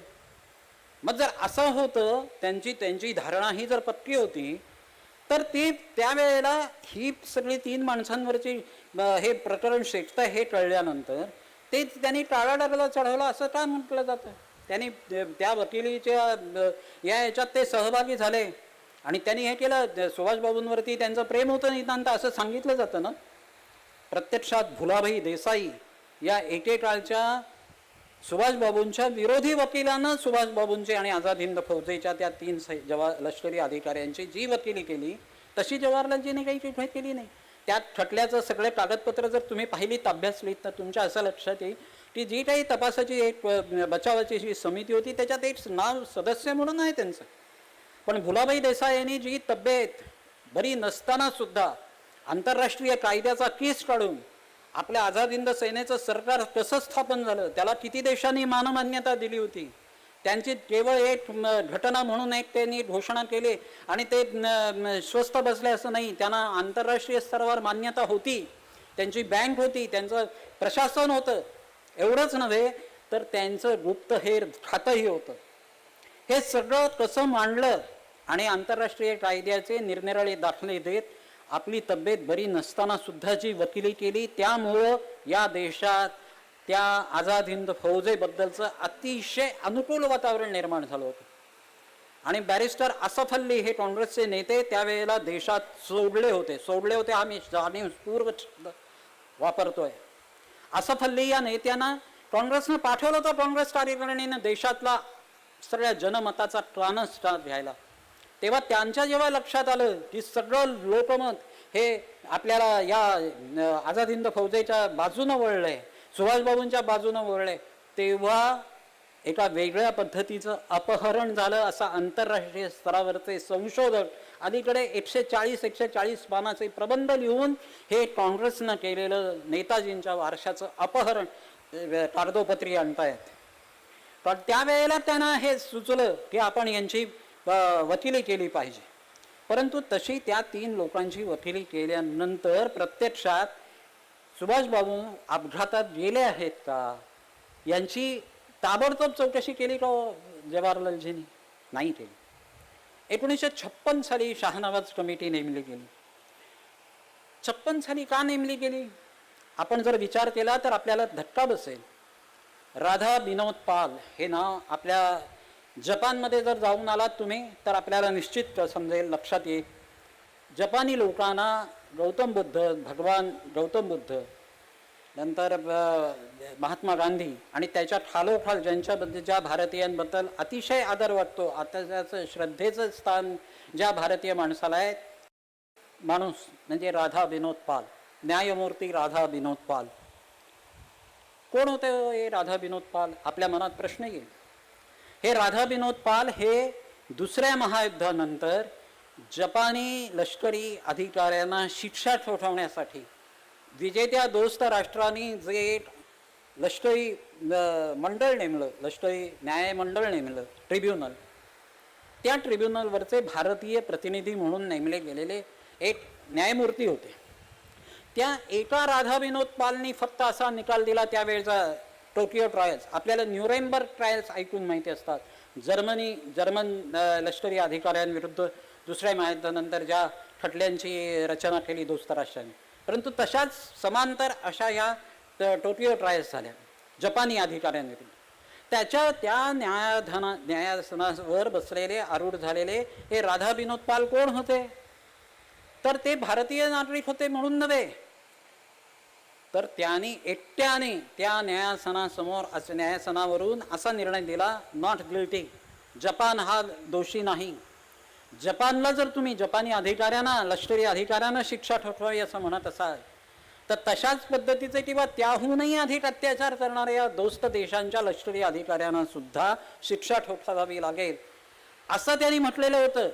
आणि हे राधा विनोद पाल ज्या वेळेला त्या न्यायासनावर बसले होते तेव्हा त्यांचे एक सहकारी असणारे अमेरिकन न्यायमूर्ती त्यांना असं म्हणाले होते की अपघातात गेलेत, विमान अपघातात सुभाषबाबू गेलेत असं आम्हाला वाटत नाही. दोस्त देशांच्या लष्करी गुप्तहेर खात्याला असं वाटलं होतं त्या काळात 45-46 की अनेक वेळेला हुलकांडी देणारे जे सुभाषबाबू ते निश्चितचपणे आपल्याला हुलकावणी देण्यासाठी आजही विमान अपघाताचं नाटक करत आहे. तसंच नाटक हे चालू ठेवलेलं आहे असं समजून अनेक वर्ष त्यांचा तो शोध चालू राहिलेला होता. आणि त्याचं त्या राधा विनोद पालने सुभाषबाबूंचे जे ज्येष्ठ बंधू आणि त्यांचे मार्गदर्शक, एखादे त्यांचं फ्रेंड फिलॉसॉफर गाईड याच्यासारखे त्यांच्या आयुष्यात काम करणारे, त्यांना अनेक वेळेला आर्थिक मदत करणारे, त्यांच्या मागे पहाडासारखे उभे राहणारे जे शरदबाबू होते, त्या शरदबाबूंनाही ही माहिती सांगितली होती. असं हे झालं, उघडकीला आलं. आणि कलकत्त्यामध्ये अशी एक सभा झाली की आपल्याला या सुभाषबाबूंच्या विमान अपघातातल्या निधनाबद्दल काही माहिती केंद्र सरकार नीट देत नाही, जवाहरलाल नेहरूंचं सरकार काही करत नाही, चौकशी समिती नेमत नाही, आपण एक खाजगी समिती नेमूया आणि अशा खाजगी समितीच्या मार्फत राधा विनोद पालांच्या अध्यक्षतेखाली त्या समितीनं कामकाज करावं आणि आपल्याला निष्कर्ष व्यक्त करावेत. ते निष्कर्ष व्यक्त करणारी ही समिती नेमली जाईल अशी कलकत्त्याच्या टाउन हॉलमध्ये सभा भरल्यानंतर अल्पावधीत दिल्लीत हालचाली झाल्या आणि शहानवाज कमिटी चौकशी समिती नेमली गेली. हा चौकशी समितीचा फार्स होता. त्यानंतर ज्या वेगवेगळ्या चौकशा झाल्या, खोसला आयोग नेमला गेला, मुखर्जी आयोग नेमला गेला, अगदी अलीकडे वेगळ्या पद्धतीच्या वेगळ्या चौकटीत वेगळ्या निर्देशासह एक सहाय्य आयोग नेमला गेला. हे सगळे आयोग नेमले जाऊन सुद्धा या न्यायालयीन कामकाजाकडे आपल्याकडच्या विद्वानांचं म्हणावं तसं लक्षच गेलेलं नाही. आपल्याकडे न्यायालयाने या संदर्भात जी महत्त्वाची भूमिका बजावली आहे ती आपल्याला माहिती नाही आणि त्याचा कोणी अभ्यास फारसा सहसा करत नाही. एक उदाहरण सांगतो. महात्माजींच्यावरती लेखमाला लिहिणारे सुरेश द्वादशीवार आणि साधना साप्ताहिक, त्या साधना साप्ताहिकातून अनेक आठवडे सुरेश द्वादशीवारांनी लेखमाला लिहिले. महात्मा गांधींच्या वेगवेगळ्या टीकाकारांवर, वेगवेगळ्या सहकाऱ्यांवर त्यांनी ती लेखमालेत लेख लिहिले. त्याच्यानंतर त्या सगळ्या सुभाषबाबूंच्या संदर्भात जेव्हा लेख लिहिला तेव्हा त्यांना म्हणायचं होतं सहाय्य आयोग हा मोदींनी नेमला आणि तशी त्यांनी टीका केली. ती नेहरूंवर राग होता म्हणून मोदी सरकारनं सहाय्य आयोग नेमून एक आपली याबाबतची जी काही भूमिका आहे ती पुढे रेटण्याचा प्रयत्न केला असं त्यांनी त्या लेखात लिहिलं. प्रत्यक्षात याबद्दलची माहिती आपल्याला सांगितली तर आश्चर्य वाटेल. 2013 अलाहाबाद उच्च न्यायालयाच्या न्यायमूर्तींनी 2 न्यायमूर्तींच्या खंडपीठानं असा निकाल दिला की 1986 त्या रामभवनमध्ये जे कागदपत्र ज्या त्या मरण पावलेल्या साधूची गुमनामी बाबा किंवा भगवानजी या नावानं प्रसिद्ध असणाऱ्या बाबांची जी काही कागदपत्र आहेत, जे काही सामान सापडलेलं आहे आणि जे फैजाबादच्या ट्रेझरीमध्ये नीट जपून ठेवलेलं आहे त्याची नीट यथासांग चौकशी झाली पाहिजे. ते जे कोणी होते ते सुभाषबाबू आहेत का नाही याची आयडेंटिटी ठरवणं हा वेगळा भाग आहे, परंतु जे काही सामान आहे तो फार मोठा राष्ट्रीय ठेवा आहे आणि या राष्ट्रीय ठेव्याचं जतन झालं पाहिजे आणि म्हणून त्याच्यासाठी त्या माणसाची आयडेंटिटी काय आहे ही ठरवण्यासाठी एक त्रिसदस्य समिती नेमावी असं सांगितलं कोणी? अलाहाबाद उच्च न्यायालयाच्या 13 साली जानेवारीमध्ये. त्यावेळेला मोदी हे पंतप्रधान पदाचे उमेदवारही नव्हते किंवा निवडूनही आलेले नव्हते आणि ते सांगितलं कुणाला? अखिलेश सरकार होतं त्यावेळेला उत्तर प्रदेशमध्ये. या अखिलेश सरकारनं खूप वेळ काढला. अनुज धर म्हणून हे या प्रकरणातलं पुढे मी जेव्हा माहिती देणार आहे आपल्याला त्यावेळेचं महत्त्वाचं नाव, हे अनुज धर हे त्यांच्या मागे लागल्यामुळे अखिलेश सरकारनं सहाय्य आयोग नेमला आणि त्या सहाय्य आयोगानं 2016 निर्णय दिला त्यांचा आणि त्यानुसार हे जे कागदपत्र आहेत ती अयोध्या फैजाबादला रामभवन म्हणून जे हे आहे तिथली कागदपत्र तिथल्या डिस्ट्रिक्ट मॅजिस्ट्रेटच्या कस्टडीमध्ये होती आणि नंतर रामभवनमध्ये या रामकथा म्युझियममध्ये संग्रहालयात कोर्टाच्या आदेशानुसार एका दालनात जाऊन आली.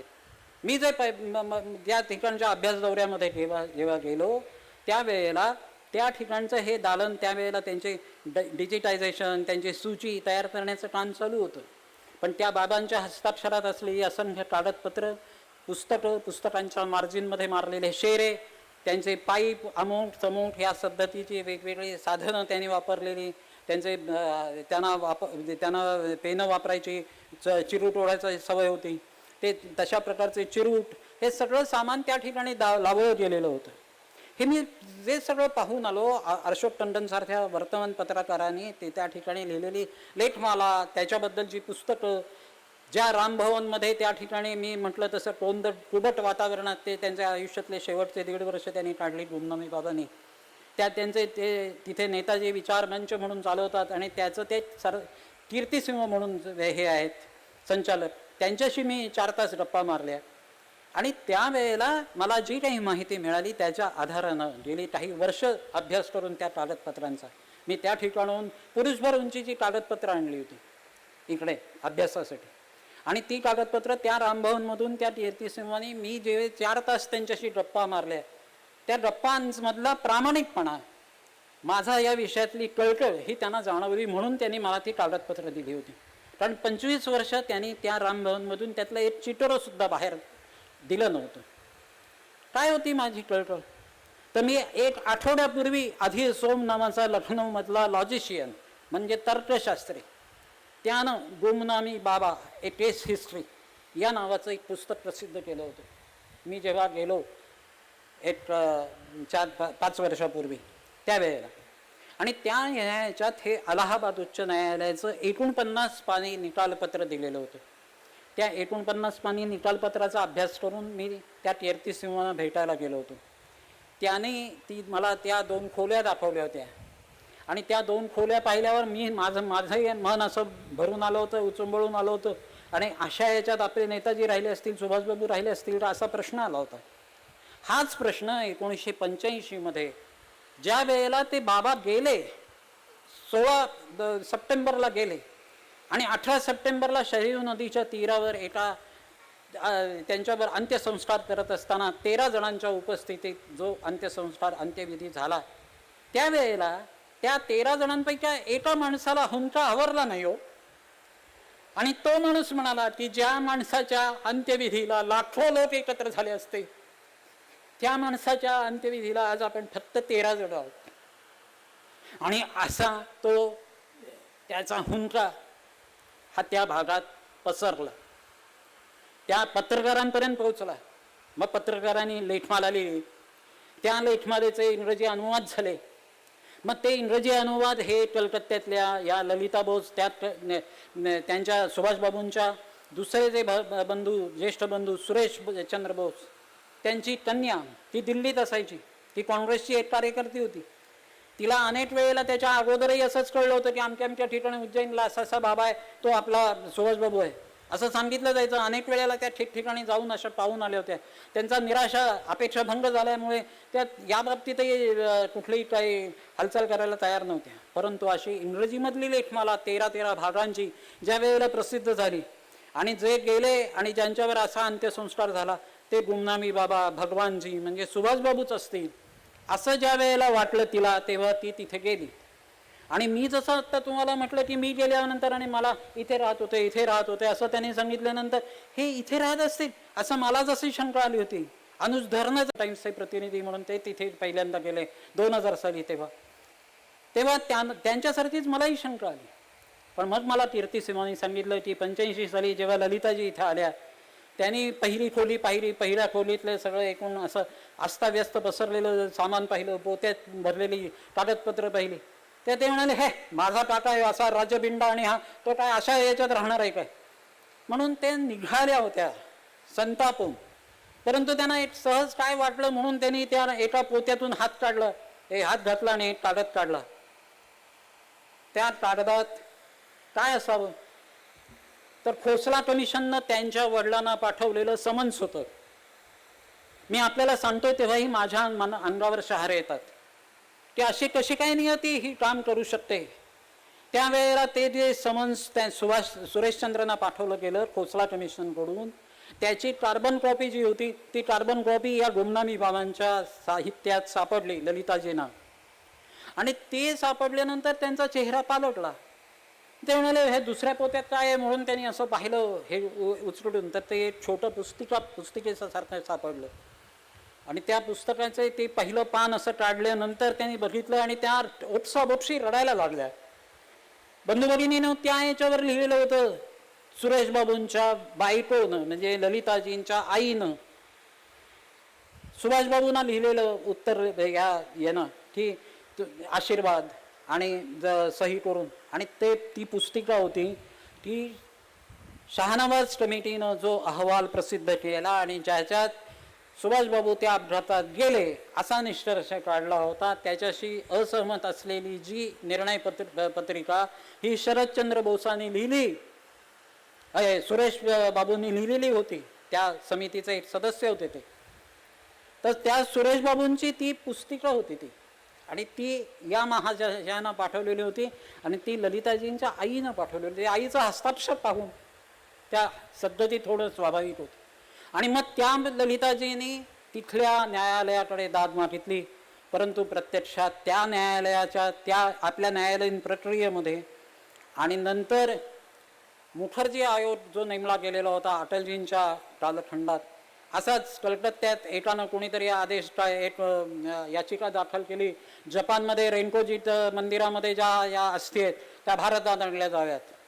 कारण नुकतेच हे झालेलं होतं 97, म्हणजे नेताजींची जन्मशताब्दी होती, सुभाषबाबूंची जवळ आलेली, म्हणून 95-96 मध्ये हे होतं काढलेलं, याचिका सादर केली होती. ते कामकाज चालत चालत चालत पुढे कलकत्ता उच्च न्यायालयानं सांगितलं की या प्रकरणाचा एकदा काय तो सूक्ष्मोक्ष लावा, म्हणून मुखर्जी आयोग नेमला गेला.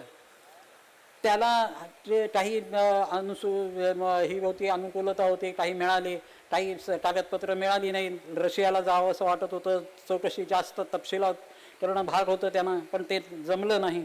आणि पुढे जेव्हा UPA सरकार आलं तेव्हा त्यांनी तो अहवाल फेटाळला. पण त्या मुखर्जीने एका वृत्तवाहिनीला दिलेल्या मुलाखतीत ते तेच होते, गुमनामी बाबा म्हणजे सुभाषबाबूच होते, नेताजीच होते, असं त्यांनी केलेली कबुली दिलेली ही एका वृत्तवाहिनीच्या कार्यक्रमासाठी चित्रीकरण चालू असताना, पण तो कॅमेरा बंद आहे असं वाटल्यामुळे मुखर्जींनी कबुली देऊन टाकली होती. ती क्लिप ही निरनिराळ्या वृत्तवाहिन्यांवरून ज्या वेळेला दाखवली गेली 2010 मध्ये, त्यावेळेला या शक्तिसिंहांना असं वाटलं की अरे आपल्याकडे ही सगळी कागदपत्र आहेत, आपल्याच घरात राहिलेले हे महान पुरुष, त्यांच्याबद्दलची ही सगळी जी काही रहस्यमय ही आहे ती बाजूला सारली जावी, चला आपणही एक याचिका करू. म्हणून त्यांनी ही याचिका केली होती. ती याचिका आणि ललिताजींची याचिका अशी न्यायालयीन प्रक्रियेत दोन्ही याचिकांचा एकत्र निकाल 2013 मध्ये अलाहाबाद उच्च न्यायालयाच्या 2 न्यायमूर्तींच्या खंडपीठानं दिला. त्या निकालानुसार सहाय्य आयोग नेमला गेला. त्यांनी वेगवेगळे जे त्यांनी खऱ्या अर्थानं फॉरेन्सिक सायन्सचा हा घ्यायला हवा होता, आधार घ्यायला हवा होता, निरनिराळी हस्ताक्षरं बघितली पाहिजे होती. हे सगळं काम या अनुज धर यांनी केलं आहे. अनुज धर आणि चंद्रचूड घोष असे त्यांचे मित्र यांनी, आणि गेली आपल्याला सांगायला आनंद वाटतो मला की अनुज धर हे मित्र आहेत. अनुज धरांचं हे इंडियाज बिगेस्ट कव्हर अप, ही सगळ्या याच्यातली लपवाछपवी जी भारतातली सगळ्यात मोठी आहे, त्याचा कागदोपत्री पुराव्यांसह निरनिराळ्या त्यांच्या छायाप्रतींसह असं अनुज धरनी हे पुस्तक लिहिलं. अनुज धरनी याच विषयावरती बरीच पुस्तकं लिहिलेली आहेत. आणि या पुस्तकात ते माझे मित्र आहेत, त्यांनी हे लिहिलेलं जे पुस्तक आहे त्याचा मराठी अनुवाद मी संपादित केला आहे विश्वकर्मा प्रकाशनासाठी. परंतु यात हे जे काही लिहिलं आहे त्याच्यात 2000 साली मात्र आपल्याला माहिती आहेत आणि अलीकडे निरनिराळ्या रेसिपीजवरती भाष्य करण्यासाठी प्रसिद्ध आहेत ते वीर संघवी निरनिराळ्या वृत्तपत्रांमध्ये त्यांचे तुम्ही लेख वाचत असाल.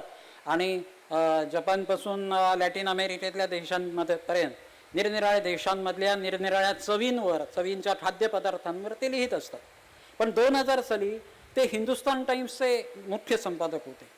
आणि 2000 साली त्यांनी हिंदुस्तान टाइम्सच्या वतीनं मुखर्जी आयोगाला समांतर अशी चौकशी सुरू केली होती. कसली चौकशी? तर खरोखरच सुभाषबाबू अपघातात गेले का? जर शहानवाज समिती गेली नसेल, खोसला समिती गेली नसेल, आपण तव्यांमध्ये जाऊ, आपण फॉर्मोसा बेटात जाऊ, आपण तिथलं मृत्यू हे काय होतं, सर्टिफिकेट काय होतं अंत्यविधीचं हे बघू. ते तिथलं वेगळंच नाव असेल, जपानी वेगळ्या सैनिकाचं नाव असेल, त्याचं वय काय आहे ते बघू, इतर काही छाननी करता येत असेल तर ते बघू. असं सगळं करण्यासाठी हिंदुस्तान टाइम्सनं ऑनलाईन अशी एक मोहीम सुरू केली होती. आणि त्यात एक अत्यंत कनिष्ठ दर्जाचा एक सहकारी म्हणून अनुज धरला नेमण्यात आलं होतं. बाकीचे अनेक लोक होते आणि त्यांच्या त्या जथ्याबरोबर जायचं म्हणून नाईलाज असतो. सगळ्या शंका कुशंका मनात घेऊन अनुज धर पहिल्यांदा फैजाबाद अयोध्येला गेलेले होते. ह्या 2 नगरी आपल्या पिंपरी चिंचवड सारखी अयोध्या फैजाबाद. आणि तिथे त्यांनी गेल्यानंतर हे सगळे असेच प्रश्न त्यांनी विचारले. परंतु अशोक टंडन म्हणून जे स्थानिक पत्रकार आहेत, ज्यांना मीही भेटून आलो, ज्यांचं पुस्तक आहे याच्याबद्दलचं प्रसिद्ध, ते हिंदीतले पत्रकार आहेत. त्या अशोक टंडनना त्यांनी जाऊन भेटल्यानंतर त्यांना हळूहळू यातले धागे दोरे समजायला लागले आणि मग त्यांनी ही पुस्तकं लिहिली. त्यांचं date from the back from the dead अशा पद्धतीचं शीर्षक असलेलं पहिलं पुस्तक प्रसिद्ध झालं. ते मी वाचलं होतं आणि मी 12 साली अगदी सुरुवातीला जो उल्लेख केला की 12 सालीच माझं पुस्तक येणार होतं. पण ते पुस्तक वाचलं आणि मग माझ्या मनातल्या शंका, नेताजी तुम्ही कुठे आहे, खरे कुठे असताय, कुठे आहात, आणि हे कुठे आहात असं करत करत मीच प्रत्यक्ष जाऊन बघून आलो. ती कागदपत्र पाहिली. त्या कागदपत्रांच्या आधारानं अभ्यास केल्यानंतर माझाही अनुजधर यांच्या बरोबरीनं याच्यावर विश्वास बसला. तिथे गुमनामी बाबा म्हणून, भगवानजी म्हणून हे जे गेले तेच 16 सप्टेंबर 1985 मध्ये मरण पावलेले, 18 डिसेंबरला ज्यांच्यावर अंत्यविधी झाला ते सुभाषबाबू होते, नेताजी होते. असं हे झाल्यानंतर आपल्या मनात पहिला प्रश्न असा असेल की मग ते का बाहेर आले नाही. तर आपल्या मनात हा जो प्रश्न उद्भवतो त्याचे 2-3 प्रकारे मला उत्तर द्यावं लागेल. एक म्हणजे आपल्याला आधी पहिल्यांदा हा प्रश्न विचारताना सगळी जगातली नम्रता आणि सगळ्या जगातला अपराधबोध मनात घेऊन हा प्रश्न विचारण्याचा आपल्याला अधिकार आहे. आपण याच्या अगोदर नेताजींचे जे हेर भारतात आले ते या देशातल्या साम्यवाद्यांनी, या देशातल्या काँग्रेसवाल्यांनी, या देशातल्या सर्वसामान्य जनतेनं ब्रिटिशांना का पकडून दिले हा प्रश्न विचारला होता का. सुभाषबाबूंचे दूत म्हणून या देशात 1945 पूर्वी जे लोक आले त्यांना पकडून देणारे भारतीय लोक होते, त्यांचा आपण कधी शोध घेतला का. मी यावेळेला अलीकडेच हे केलेलं आहे. लोकसत्तेमध्येच अपर्णा देशपांडे म्हणून निरनिराळ्या वीरांगणांवरती लेखमाला लिहितात. अलीकडे नीरा आर्य, मानवती आर्यांच्या भगिनी यांच्यावरती एक ही होती, आयएनएची नागिन म्हणायचे जिला सुभाषबाबू. तिला पकडून दिल्यानंतर तिच्यावर काय अत्याचार झाले, काय कशा पद्धतीनं ती नंतर जगली याच्याबद्दलचं तिनं लिहिलेले आत्मकथनात्मक पुस्तकही आहेत. आपल्यापैकी किती जणांनी ती वाचली आहेत. स्वातंत्र्योत्तर काळात आपण एकीकडं आझाद हिंद फौजेच्या त्या 3 सैनिकांच्या त्या लष्करी अधिकाऱ्यांवरती हे झालं, त्यावेळेला त्यांच्याबद्दल वा वा काय आझाद हिंद फौज, सुभाषबाबू वा काय त्यांनी काय केलं, जपानमधून आले, असं केलं तसं केलं म्हणून त्यांच्यावरती लोकप्रियतेची फुलं उधळली. आणि त्यानंतर त्यांना भारतीय सेनेत सहभागी होण्याचा कुठलाही अधिकार न देणाऱ्या जवाहरलालजींनाही आपण डोक्यावर धरलं. ज्या सुभाषबाबूंनी सिंगापूरमध्ये आपल्या भारतीय स्वातंत्र्य सेनेच्या स्वातंत्र्य लढ्याचा उद्घोष केला, त्या सिंगापूरमध्ये आपल्या भारतीय स्वातंत्र्यासाठी लढलेल्या आझाद हिंद फौजेच्या सैनिकांचं जे स्मारक होतं ते डायनामिट लावून कुठल्याही जगातली कुठलीही सेना दुसऱ्या देशाच्या सैनिकांची सुद्धा थडगी अशा पद्धतीनं उद्ध्वस्त करत नाही. ती लॉर्ड माउंटबॅटननं केली होती. सिंगापूरमधलं आपल्या आझाद हिंद फौजेच्या सैनिकांचं सुभाषबाबूंनी उभारलेलं जे स्मारक होतं ते असा सुरुंग लावून उडवणाऱ्या लॉर्ड माउंटबॅटनची जवाहरलालजींनी प्रेमाचे संबंध प्रस्थापित केले होते. सिंगापूरला गेलेले असताना सुभाषबाबू या जवाहरलालजींना मोहपाशात माउंटबॅटननेच अडकवलं होतं. पुढचे पंतप्रधान होणार आहात. सुभाषबाबू जर या आग्नेय आशियातून कुठे अचानक उद्भवले, प्रकट झाले तर तुम्हाला त्यांच्याबद्दल जे एक वेगळा सत्ता संघर्षाला तोंड द्यावं लागेल. हे माउंटबॅटनने सांगितलं होतं. हे कोणीतरी एखाद्या त्रयस्थानं लिहिलेलं नाही, माउंटबॅटनच्या चरित्रकारांमध्ये माउंटबॅटनने दिलेल्या उत्तर आयुष्यातल्या मुलाखतींमध्ये नमूद झालेलं आहे.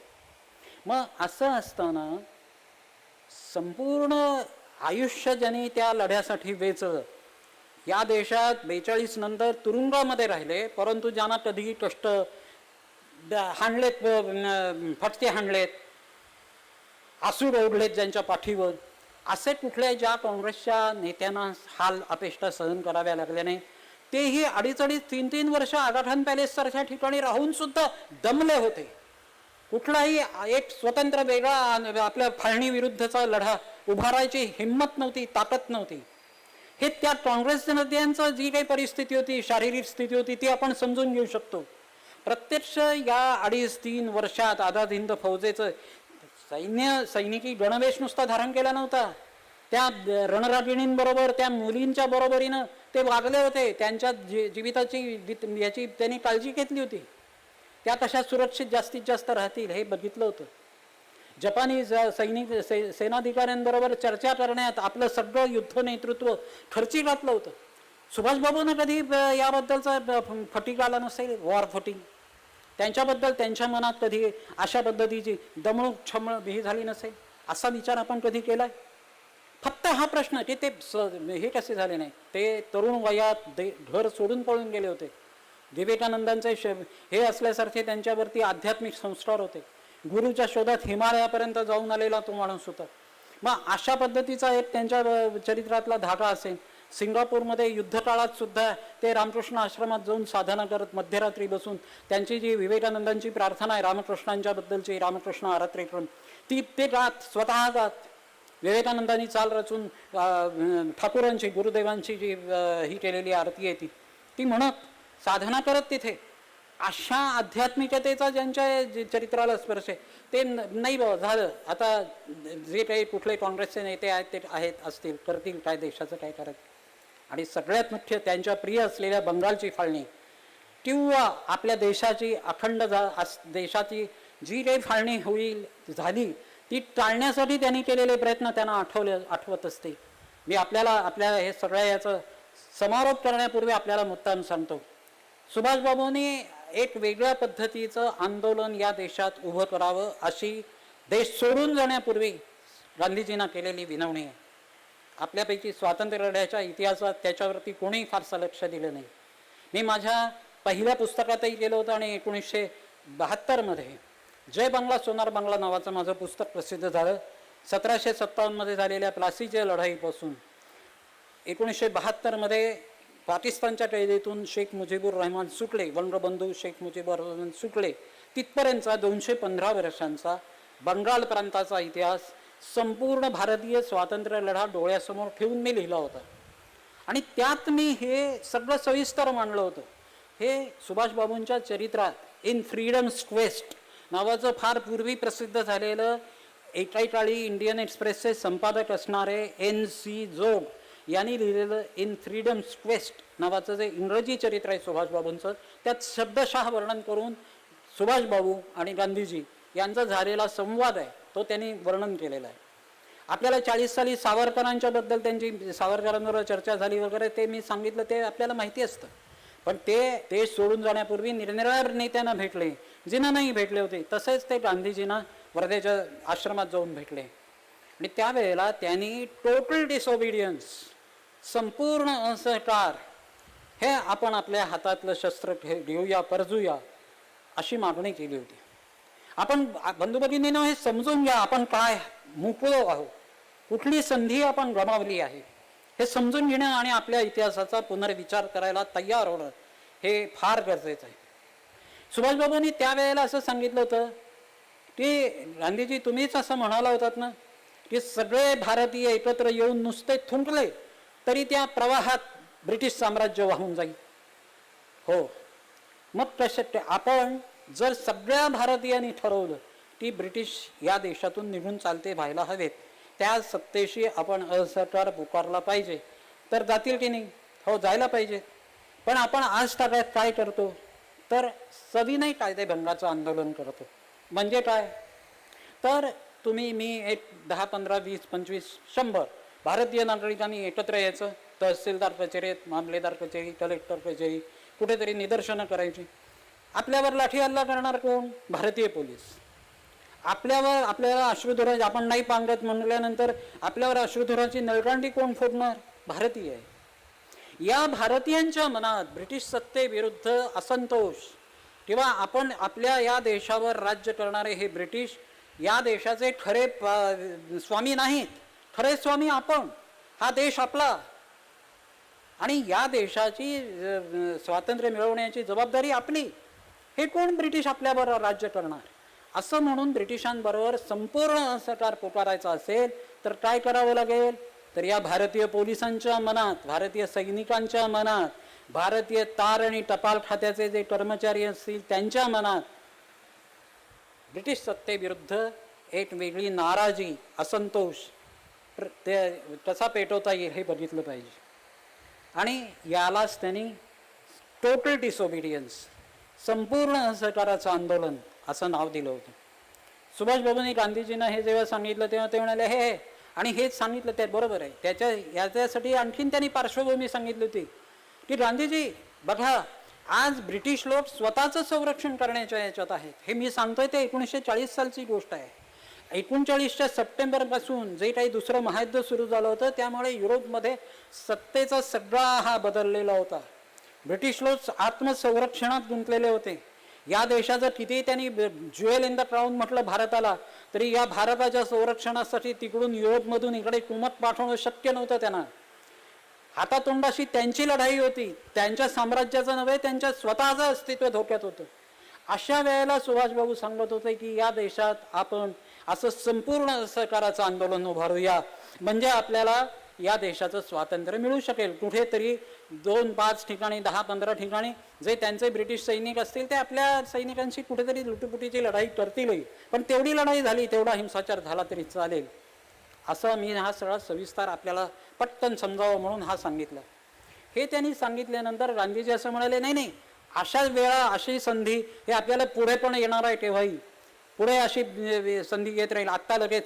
आणि त्याला त्यांनी अशा पद्धतीचं उत्तर दिलंय जे मी मगाशी सांगितलं ते NC जोग यांच्या पुस्तकात नाथालाल पारीख या काँग्रेस कार्यकर्त्यानं शब्दशः लिहून ठेवलेला आहे. हा माझे शब्द नाहीत, हे आणखीन कोणी एखाद्या माणसानं मुद्दाम हेतुतः गांधीजींच्या तोंडात ठेवलेले, इम्प्लांट केलेले असे शब्द नाहीत. त्यांनी असं सांगितलं की हे जे काही तू सुचवतोयस ते त्या पद्धतीचं हे इमॉरल आहे, अनैतिक आहे, संधिसाधूपणाचं आहे, अनैतिक आहे, अनजस्टिफायबल आणि इमॉरल अशी 2 दूषणं या टोटल डिसओबिडियन्स आंदोलनासाठी त्यांनी वापरली. आणि त्यामुळं त्या काळात सगळे बाकीचे प्रयोग करून झालेले असल्यामुळं आणि ते गांधीजींच्या किंवा काँग्रेसच्या सहकार्याशिवाय देशभर राष्ट्रीय त्यांनी हे केलं आंदोलन उभारणं हे कठीण वाटल्यामुळे सुभाषबाबूंना देश सोडून जावं लागलं. मी हे ज्या वेळेला माझ्या पहिल्या पुस्तकात गांधींवरच्या टीकेच्या वेळेला पहिल्या पुस्तकात लिहिलं त्यावेळेला माझे ज्येष्ठ हितचिंतक असलेले आत्ता इथे उपस्थित असणाऱ्या काही ज्येष्ठ नागरिकांना आठवत असेल नाव नरूभाऊ लिमये. हे काँग्रेसचे आमदार होते, पत्रकार होते. पुण्यात माझे त्यांच्याशी नेहमी गाठीभेटी व्हायच्या. ते म्हणाले, इतरही जिथे जिथे मी जात असे, बोलत असे, हा विषय मांडत असे की आपण जर असं 40 साली हे केलं असतं तर मला दिसत होतं की 1940 सालीच मुस्लिम लीगनं या देशाची फाळणी मागितली. मुस्लिम लीगची फाळणी मागणारा जो ठराव आहे त्या ठरावात पाकिस्तान हा शब्द नाही. पाकिस्तान हे फक्त बार्गेनिंगसाठी, ते वाटाघाटी करण्यासाठी, सौदेबाजी करण्यासाठी ब्रिटिशांबरोबर आणि काँग्रेसवरच्या वाटाघाटींमध्ये एक आपल्याला मागणी पुढे ठेवता यावी म्हणून केलेला ठराव होता. पाकिस्तान PAKISTAN या प्रत्येक आद्याक्षराशी जोडणारा एखादा प्रांत हा त्याच्याशी जोडला जायचा होता. पूर्वी कधीतरी एखाद्या रहमतई म्हणून दुसऱ्या एका केम्ब्रिज विद्यापीठातल्या विद्यार्थ्यांना केलंही असेल, परंतु मुस्लिम लीगनं जो लाहोर अधिवेशनात ठराव मांडला त्यात त्या मुस्लिम लीगच्या या संघटनेसमोर पूर्ण भूगोल नव्हता त्यांना अपेक्षित असणारा, किंवा नंतर जो प्रत्यक्षात 47 साली आला, बंगाल अर्धा पंजाब, तसा नव्हता. मग त्यावेळेला जर 1940 साली ह्या देशात असं अखंड संपूर्ण असहकाराचं आंदोलन उभं राहिलं असतं, या देशातल्या लोकांना, हजारो लोकांना लाठी हल्ला सहन करावा लागला असता कदाचित. पण त्याच्यावर हल्ला झाला, ही झाली असती तर कोणी या ठिकाणी आमची फार केओटिक परिस्थिती आहे, अनागोंदी माजली आहे, तुम्ही आमच्याकडे रसद पाठवा असं इथला जिल्हाधिकारी दुसऱ्या जिल्हाधिकाऱ्याला कळवू शकला नसता. कारण पोस्ट आणि टपाल खात्याच्या कर्मचाऱ्यांमध्ये सुद्धा हाच असहकाराचा मंत्र सुभाषबाबूंना पोहोचवायचा होता आणि तसा पोहोचवला गेला असता तर असं आंदोलन उभं राहिलं असतं तर पूर्ण अखंड भारत हा स्वतंत्र होऊ शकला असता. तो झाला नाही, तो होऊ शकला नाही. तर मला सांगायचं होतं ते असं की मी जेव्हा ते हे सगळं बोलत असे आणि ह्या मुद्दा मांडत असे, मला ही खंत वाटते की आपण ती संधी भारतीय इतिहासात गमावली. तेव्हा अनेक लोक असं म्हणायचे की नाही असं नसतं, असं हे नाही, तो सगळा भावनिक मुद्दा होता, अशी काही ही झाली नसती. जेमतेम 1.5 ते 2 वर्षांनी माझं जय बांगला सोनार बांगला पुस्तक मला लिहिता आलं आणि त्या बांगलादेशाच्या उदयाचा जो काही 9 महिन्यातला सगळा आर्थिक संवैधानिक, राजकीय, राजनैतिक, लष्करी अंगानं असा जो मी विचार करणारा सगळा आढावा त्या मोठ्या पुस्तकात घेतला, त्याच्यात मी मार्च 1971 पासून पुढे झालेला सगळा बंगालमधला, पूर्व बंगालमधला इतिहास मांडला. पूर्व बंगालमधल्या त्या स्थानिक जनतेनं पश्चिम पाकिस्तानच्या लष्करशहाला ज्या पद्धतीनं वागवलं, लष्कराला वागवलं, तो सगळा इतिहास बारीक सारीक तपशिलासमोर मी मांडल्यानंतर तेच नवभाऊ मला म्हणाले होते की आनंद, तू म्हणतोयस त्याचं तथ्य आहे का, असं त्यांना का वाटलं. माझं ते पुस्तक आज आता उपलब्ध सहजासहजी नाही, खूप वर्ष झाली, 72मध्ये प्रसिद्ध झालेलं पुस्तक आहे, परंतु त्यातला मी तपशील आपल्याला सांगतो. सिद्दीकी नावाच्या, जस्टिस सिद्दीकी नावाचे पूर्व बंगालमधले न्यायमूर्ती होते. त्यांनी लष्करशहा म्हणून त्या ठिकाणी याया खाननं जी नियाजीला ही केली, टिक्का खान, त्या टिक्का खानाला शपथ द्यायची नाकारली. मिलिटरी रूल हा प्रस्थापित करण्यासाठी जेव्हा टिक्का खान तिकडे गेले, ते पुढे बलुचिस्तानचे कसाई म्हणून सुद्धा प्रसिद्ध झाले, खूप प्रसिद्ध झाले. जेव्हा बांगलादेशात पूर्व पाकिस्तानमध्ये पश्चिम पाकिस्ताननं पाठवले, अशा लष्करशहाला त्याच्या त्या पदाची शपथ द्यायला पूर्व बंगालमधला न्यायमूर्ती तयार झाला नाही. आणि पश्चिम पाकिस्तानातून तिथे जे सैन्य गेलं होतं त्यांना दाढी करायला ब्लेडसुद्धा मिळत नव्हतं, असा तिथला पूर्व बंगालमधला वाणीसुद्धा पश्चिम पाकिस्तानी सेनेशी असहकार पुकारत होता.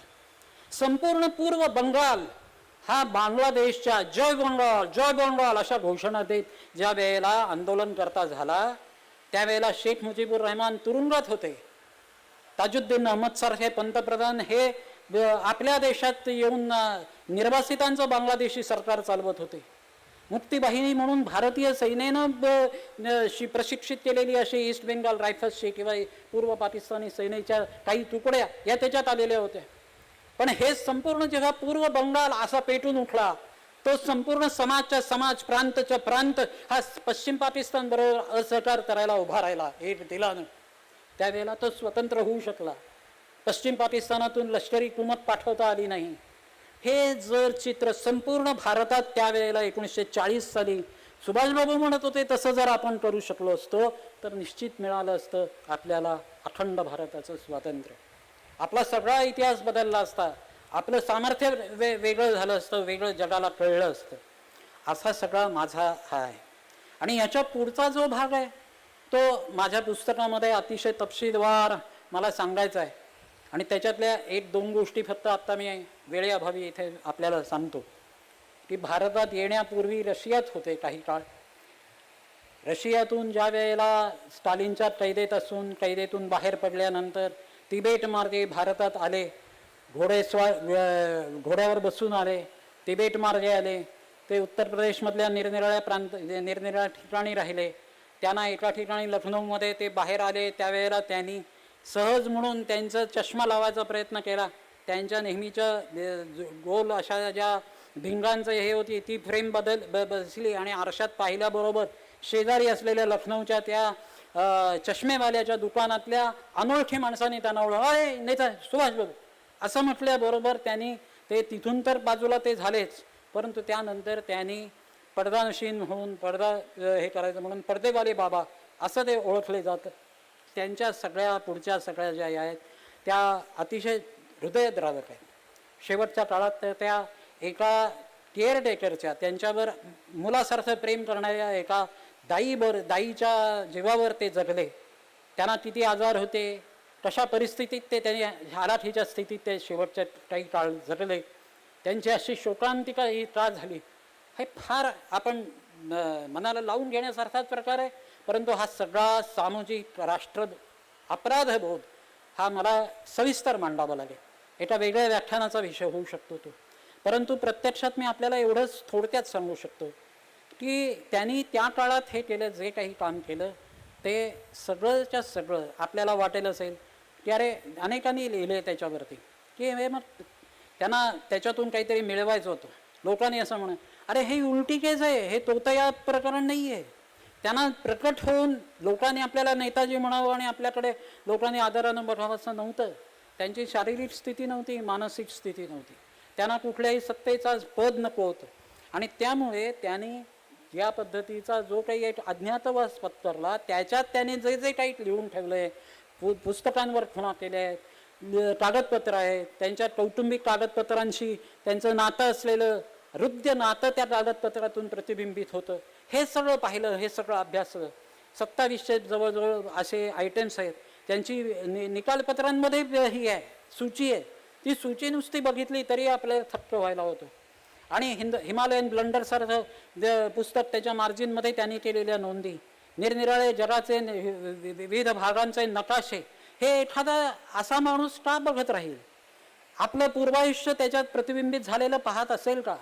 महाकाल या नावानं त्यांनी टोपण नावानं लिहिलेलं आणि जयश्रीमधून प्रसिद्ध झालेले त्यांचे लेख अभ्यासले की त्यांची शोकांतिका आणखीन हृदयात रावत होत जाते. आणि आपण या आचार्यात्र्यांनी सुभाष कथामध्ये लिहिलं आहे ते सर्वार्थानं खरं वाटतं. त्यांनी लिहिलं आहे, सुभाष, तू गांधी नेहरूंच्या याच्यात जन्माला आलास, काळात जन्माला आलास. तात्या टोपे, तात्या सावरकर यांच्यावर जसा अन्याय झाला तसाच तुझ्यावर झाला. ब्रिटिशांनी राजद्रोह केला नसेल, तुझा द्वेष केला नसेल, एवढा गांधी नेहरूंनी तुझा केला. एका अर्थी खरं आहे. पण बंधू भगिनीनो, आपणही सुभाषबाबूंना खऱ्या अर्थानं जाणून घेण्याचा प्रयत्न केला नाही. आणि मला दुर्दैवानं सांगावंसं वाटतं, अलीकडे जे झालेलं साहित्य संमेलन आहे, त्या साहित्य संमेलनाचे अध्यक्ष या वर्षभरात ज्यांची कारकीर्द चालू आहे आणि ज्यांनी महानायक ही कादंबरी सुभाषबाबूंना न्याय देण्यासाठी लिहिली, त्या विश्वास पाटलांनी सुद्धा अलीकडे अशा पद्धतीनं मत व्यक्त केलेलं आहे. सकाळमध्ये त्यांचा आणि माझा जाहीर वादविवाद झाला आहे. सकाळमधून त्यांनी हे अपघातात गेले असं सांगितलं होतं. 8 वर्षापूर्वी त्यांनीच वीक नावाच्या साप्ताहिकाला मुलाखत देऊन सांगितलं होतं की याचा माझा याच्यावर विश्वास नाही. त्यांनी जपानमध्ये संशोधनासाठी गेलेले असताना आणि दिल्लीतल्या आर्काईव्हमध्ये, राष्ट्रीय आर्काईव्हमध्ये या संदर्भीचं संशोधन करत असताना त्यांच्यावर कशी नजर ठेवली जात होती, पाळत ठेवली जात होती, त्यांना कसं या विषयापासून परावृत्त केलं जात होतं, हे त्या छोट्या वीक नावाच्या साप्ताहिकातल्या मुलाखतीत लिहिलं होतं. मी त्यांना प्रश्न विचारला आहे सकाळमधल्या त्या माझ्या प्रतिवादात्मक लेखात, ते असं मध्यंतरी काय घडलं, काय उजेडात आलं ते सांगा. त्यांनी एका कुठल्या तरी जर्मनीत असणाऱ्या त्या सुभाषबाबूंच्या पुतण्याची साक्ष काढली होती आपल्या त्या लेखात. आणि त्या लेखात असं विचारलं होतं की जवाहरलालजींनी आणि गांधीजींनी त्यांचं हे केलं, असं काय होतं? ते आले तर सगळ्यांना परत हवेच होते. मी त्यांना प्रश्न विचारला आहे, 1997 जेव्हा मधु दंडवते हे नियोजन आयोगाचे अध्यक्ष झाले, उपाध्यक्ष, तेव्हा त्यांनी सुभाषबाबूंचं नियोजन विषयक विचार असं पुस्तक प्रकाशित केलं. मधु दंडवते हे तर काही हिंदुत्ववादी नव्हते, कारण अनेक वेळेला अलीकडे जेव्हापासून ही सुभाषबाबूंची प्रतिमा भारतीय राजधानीत एका अशा स्थानावर, आढळ स्थानावर विराजमान मोदींनी करून ठेवले, तेव्हापासून हे हिंदुत्ववाद्यांचं अपहरण आहे असा एक आक्षेप घेतला जातो. मधु दंडवते हे तर हिंदुत्ववादी शिक्का मारलेले नव्हते. मधु दंडवते नव्हते, नानासाहेब गोरे नव्हते. नानासाहेब गोरेंनी असं लॉर्ड माउंटबॅटनला प्रश्न विचारला होता की अरे, एकेकाळी जवाहरलाल नेहरूंपेक्षा सुद्धा आम्ही ज्यांच्यावर श्रद्धा ठेवून होतो, प्रेम करत होतो, असे सुभाषबाबू ते अपघातात गेलेत, हे खरं आहे का? तुम्ही काहीतरी चौकशी केली होती, तुमच्याकडे काहीतरी याच्याबद्दलचा पुरावा आहे का? हे जनता सरकार असताना राजदूत असलेले भारतीय प्रतिनिधी म्हणून लंडनमध्ये असलेले नानासाहेब गोरे विचारत होते. अशा पद्धतीची जी काही ही आहेत ती सगळी लक्षात घेतली आपण तर या संदर्भात अनुज धरनं सगळं उभी हयात नंतर त्याने पत्रकारिता सोडली आणि सगळी हे रहस्य भेद करण्यातच सगळं उर्वरित आयुष्य घातलं त्याने. तर ती सगळी आपला हा व्यक्त करण्यासाठी मी माझे काही दाखले दिले आणि त्याच्यात त्यांनी ज्या चंद्रा बोस, आत्ता ते परत TMCला जॉईन झालेत, TMC पक्ष त्यांनी घेतलं आहे, जे मध्यंतरी BJPत आले होते आणि सगळी ही कागदपत्रं खुली व्हावीत म्हणून प्रयत्न करत होते, ते चंद्रा बोस त्यांचा संदर्भ दिला होता. ते त्यांची कशी धरपकड करण्याची वृत्ती आहे, दुर्दैवानं आपल्या या बोस कुटुंबियांमध्ये कशी दुफळी आहे, खुद्द त्यांची आई या अनिता बोस आत्ता ज्या सर्वोच्च न्यायालयात दाद मागताय, त्यांची आई मात्र ठाम होती. प्रणव मुखर्जी हे परराष्ट्र मंत्री नरसिंहरावांनी त्यांना तिकडे पाठवलं होतं, वेळोवेळी त्यांच्याशी संपर्क साधला होता आणि त्यांच्याकडून असे कागदपत्रांवर सही घ्यायचे प्रयत्न झाले होते. ती रेणकोजी मंदिरातल्या असते इकड्यानं. त्यावेळेलाच निरनिराळ्या लोकांनी असं मत व्यक्त केलं होतं की त्या अस्थी या माणसाच्या सुद्धा असण्याची शक्यता नाही, त्या कुत्र्याच्या असण्याची शक्यता, अशी शक्यता जेव्हा लक्षात आली तेव्हा न्यायालयाने त्याच्यापासून बाजूला होण्याचा मार्ग अनुसरला. अशा पद्धतीचं हे जे गूढ रहस्य आहे त्यामुळं कुटुंबियांमध्ये निर्माण झालेली दरी आपल्याला, मला अशा वेळेला गुरुदत्तचा प्यासा आठवतो. आणि प्यासातल्या गुरुदत्तनं जे त्याच्यातलं जे पात्र आहे आणि तो जो कधी मरण पावलेला असतो आणि त्याची जी शोकांतिका असते, त्याची जी शोकांतिका आहे तशाच पद्धतीची शोकांतिका या कुटुंबियांनी केलेली वाटते मला. ज्या विजयला तुम्ही आज खांद्यावर घेऊन त्याचा जय जयकार करू इच्छिता, तो विजय मी नाही असं म्हणणारा प्यासातला गुरुदत्त डोळ्यासमोर आणा. ये जिंदगी मिल भी जाए तो क्या है असा प्रश्न विचारणारा गुरुदत्त आठवा. आणि मग तुमच्या असं लक्षात येईल की हे सगळे आपल्या आजूबाजूचे अशा पद्धतीचे वावरणारे भारतीय, स्वाभिमान विसरलेले, आपल्याला विसरलेले, आपल्याच दूतांना पकडून देणारे भारतीय पाहून त्यांनी का यायचं टाळलं असेल, का ते प्रगट झाले नसतील, असा अपराधबोध निर्माण करणारा प्रश्न मी आपल्यासमोर उपस्थित केला आहे. असं सांगा, ठरवा, माना. नेताजी तुम्ही कोठा आहे असा जेव्हा प्रश्न तुमच्या मनात येईल तेव्हा स्वातंत्र्यासाठी ज्या ज्या वेळेला जे जे करणं आवश्यक आहे ते करायला जेव्हा आपला संपूर्ण समाज तयार होईल तेव्हा नेताजी आपल्यातच प्रगट झालेत असं आपल्याला वाढवेल. आपल्याला ज्या वेळेला असं वाटेल की आपल्यावर भुलट्या हल्ले करणारा आपला शत्रू, त्याच्यावरती अशा पद्धतीनं आपण सर्जिकल स्ट्राईक केला, शाहिस्तेखानावर जसा या शिवाजी महाराजांनी केला, तसाच एखादा अशा पद्धतीचा हल्ला करणं आणि आपली संरक्षण सज्जता सिद्ध कायम ठेवणं म्हणजे सुभाषबाबूंचा मार्ग, शिवाजीचा मार्ग अनुसरण आहे असं ज्या वेळेला आपल्याला पटेल, मनोमन पटेल आणि तशा पद्धतीच्याच वातावरणाचा आपण आग्रह धरू, त्यावेळेला सुभाषबाबूंचं ऋण फेडण्याचा आपण अंशतः प्रयत्न केला असं वाटेल. तसं ऋण फेडण्याच्या प्रयत्नात आपण सर्वांनी राहावं असं मी आपल्याला मनोमन आवाहन करतो आणि माझं हे भाषण थांबवतो. धन्यवाद.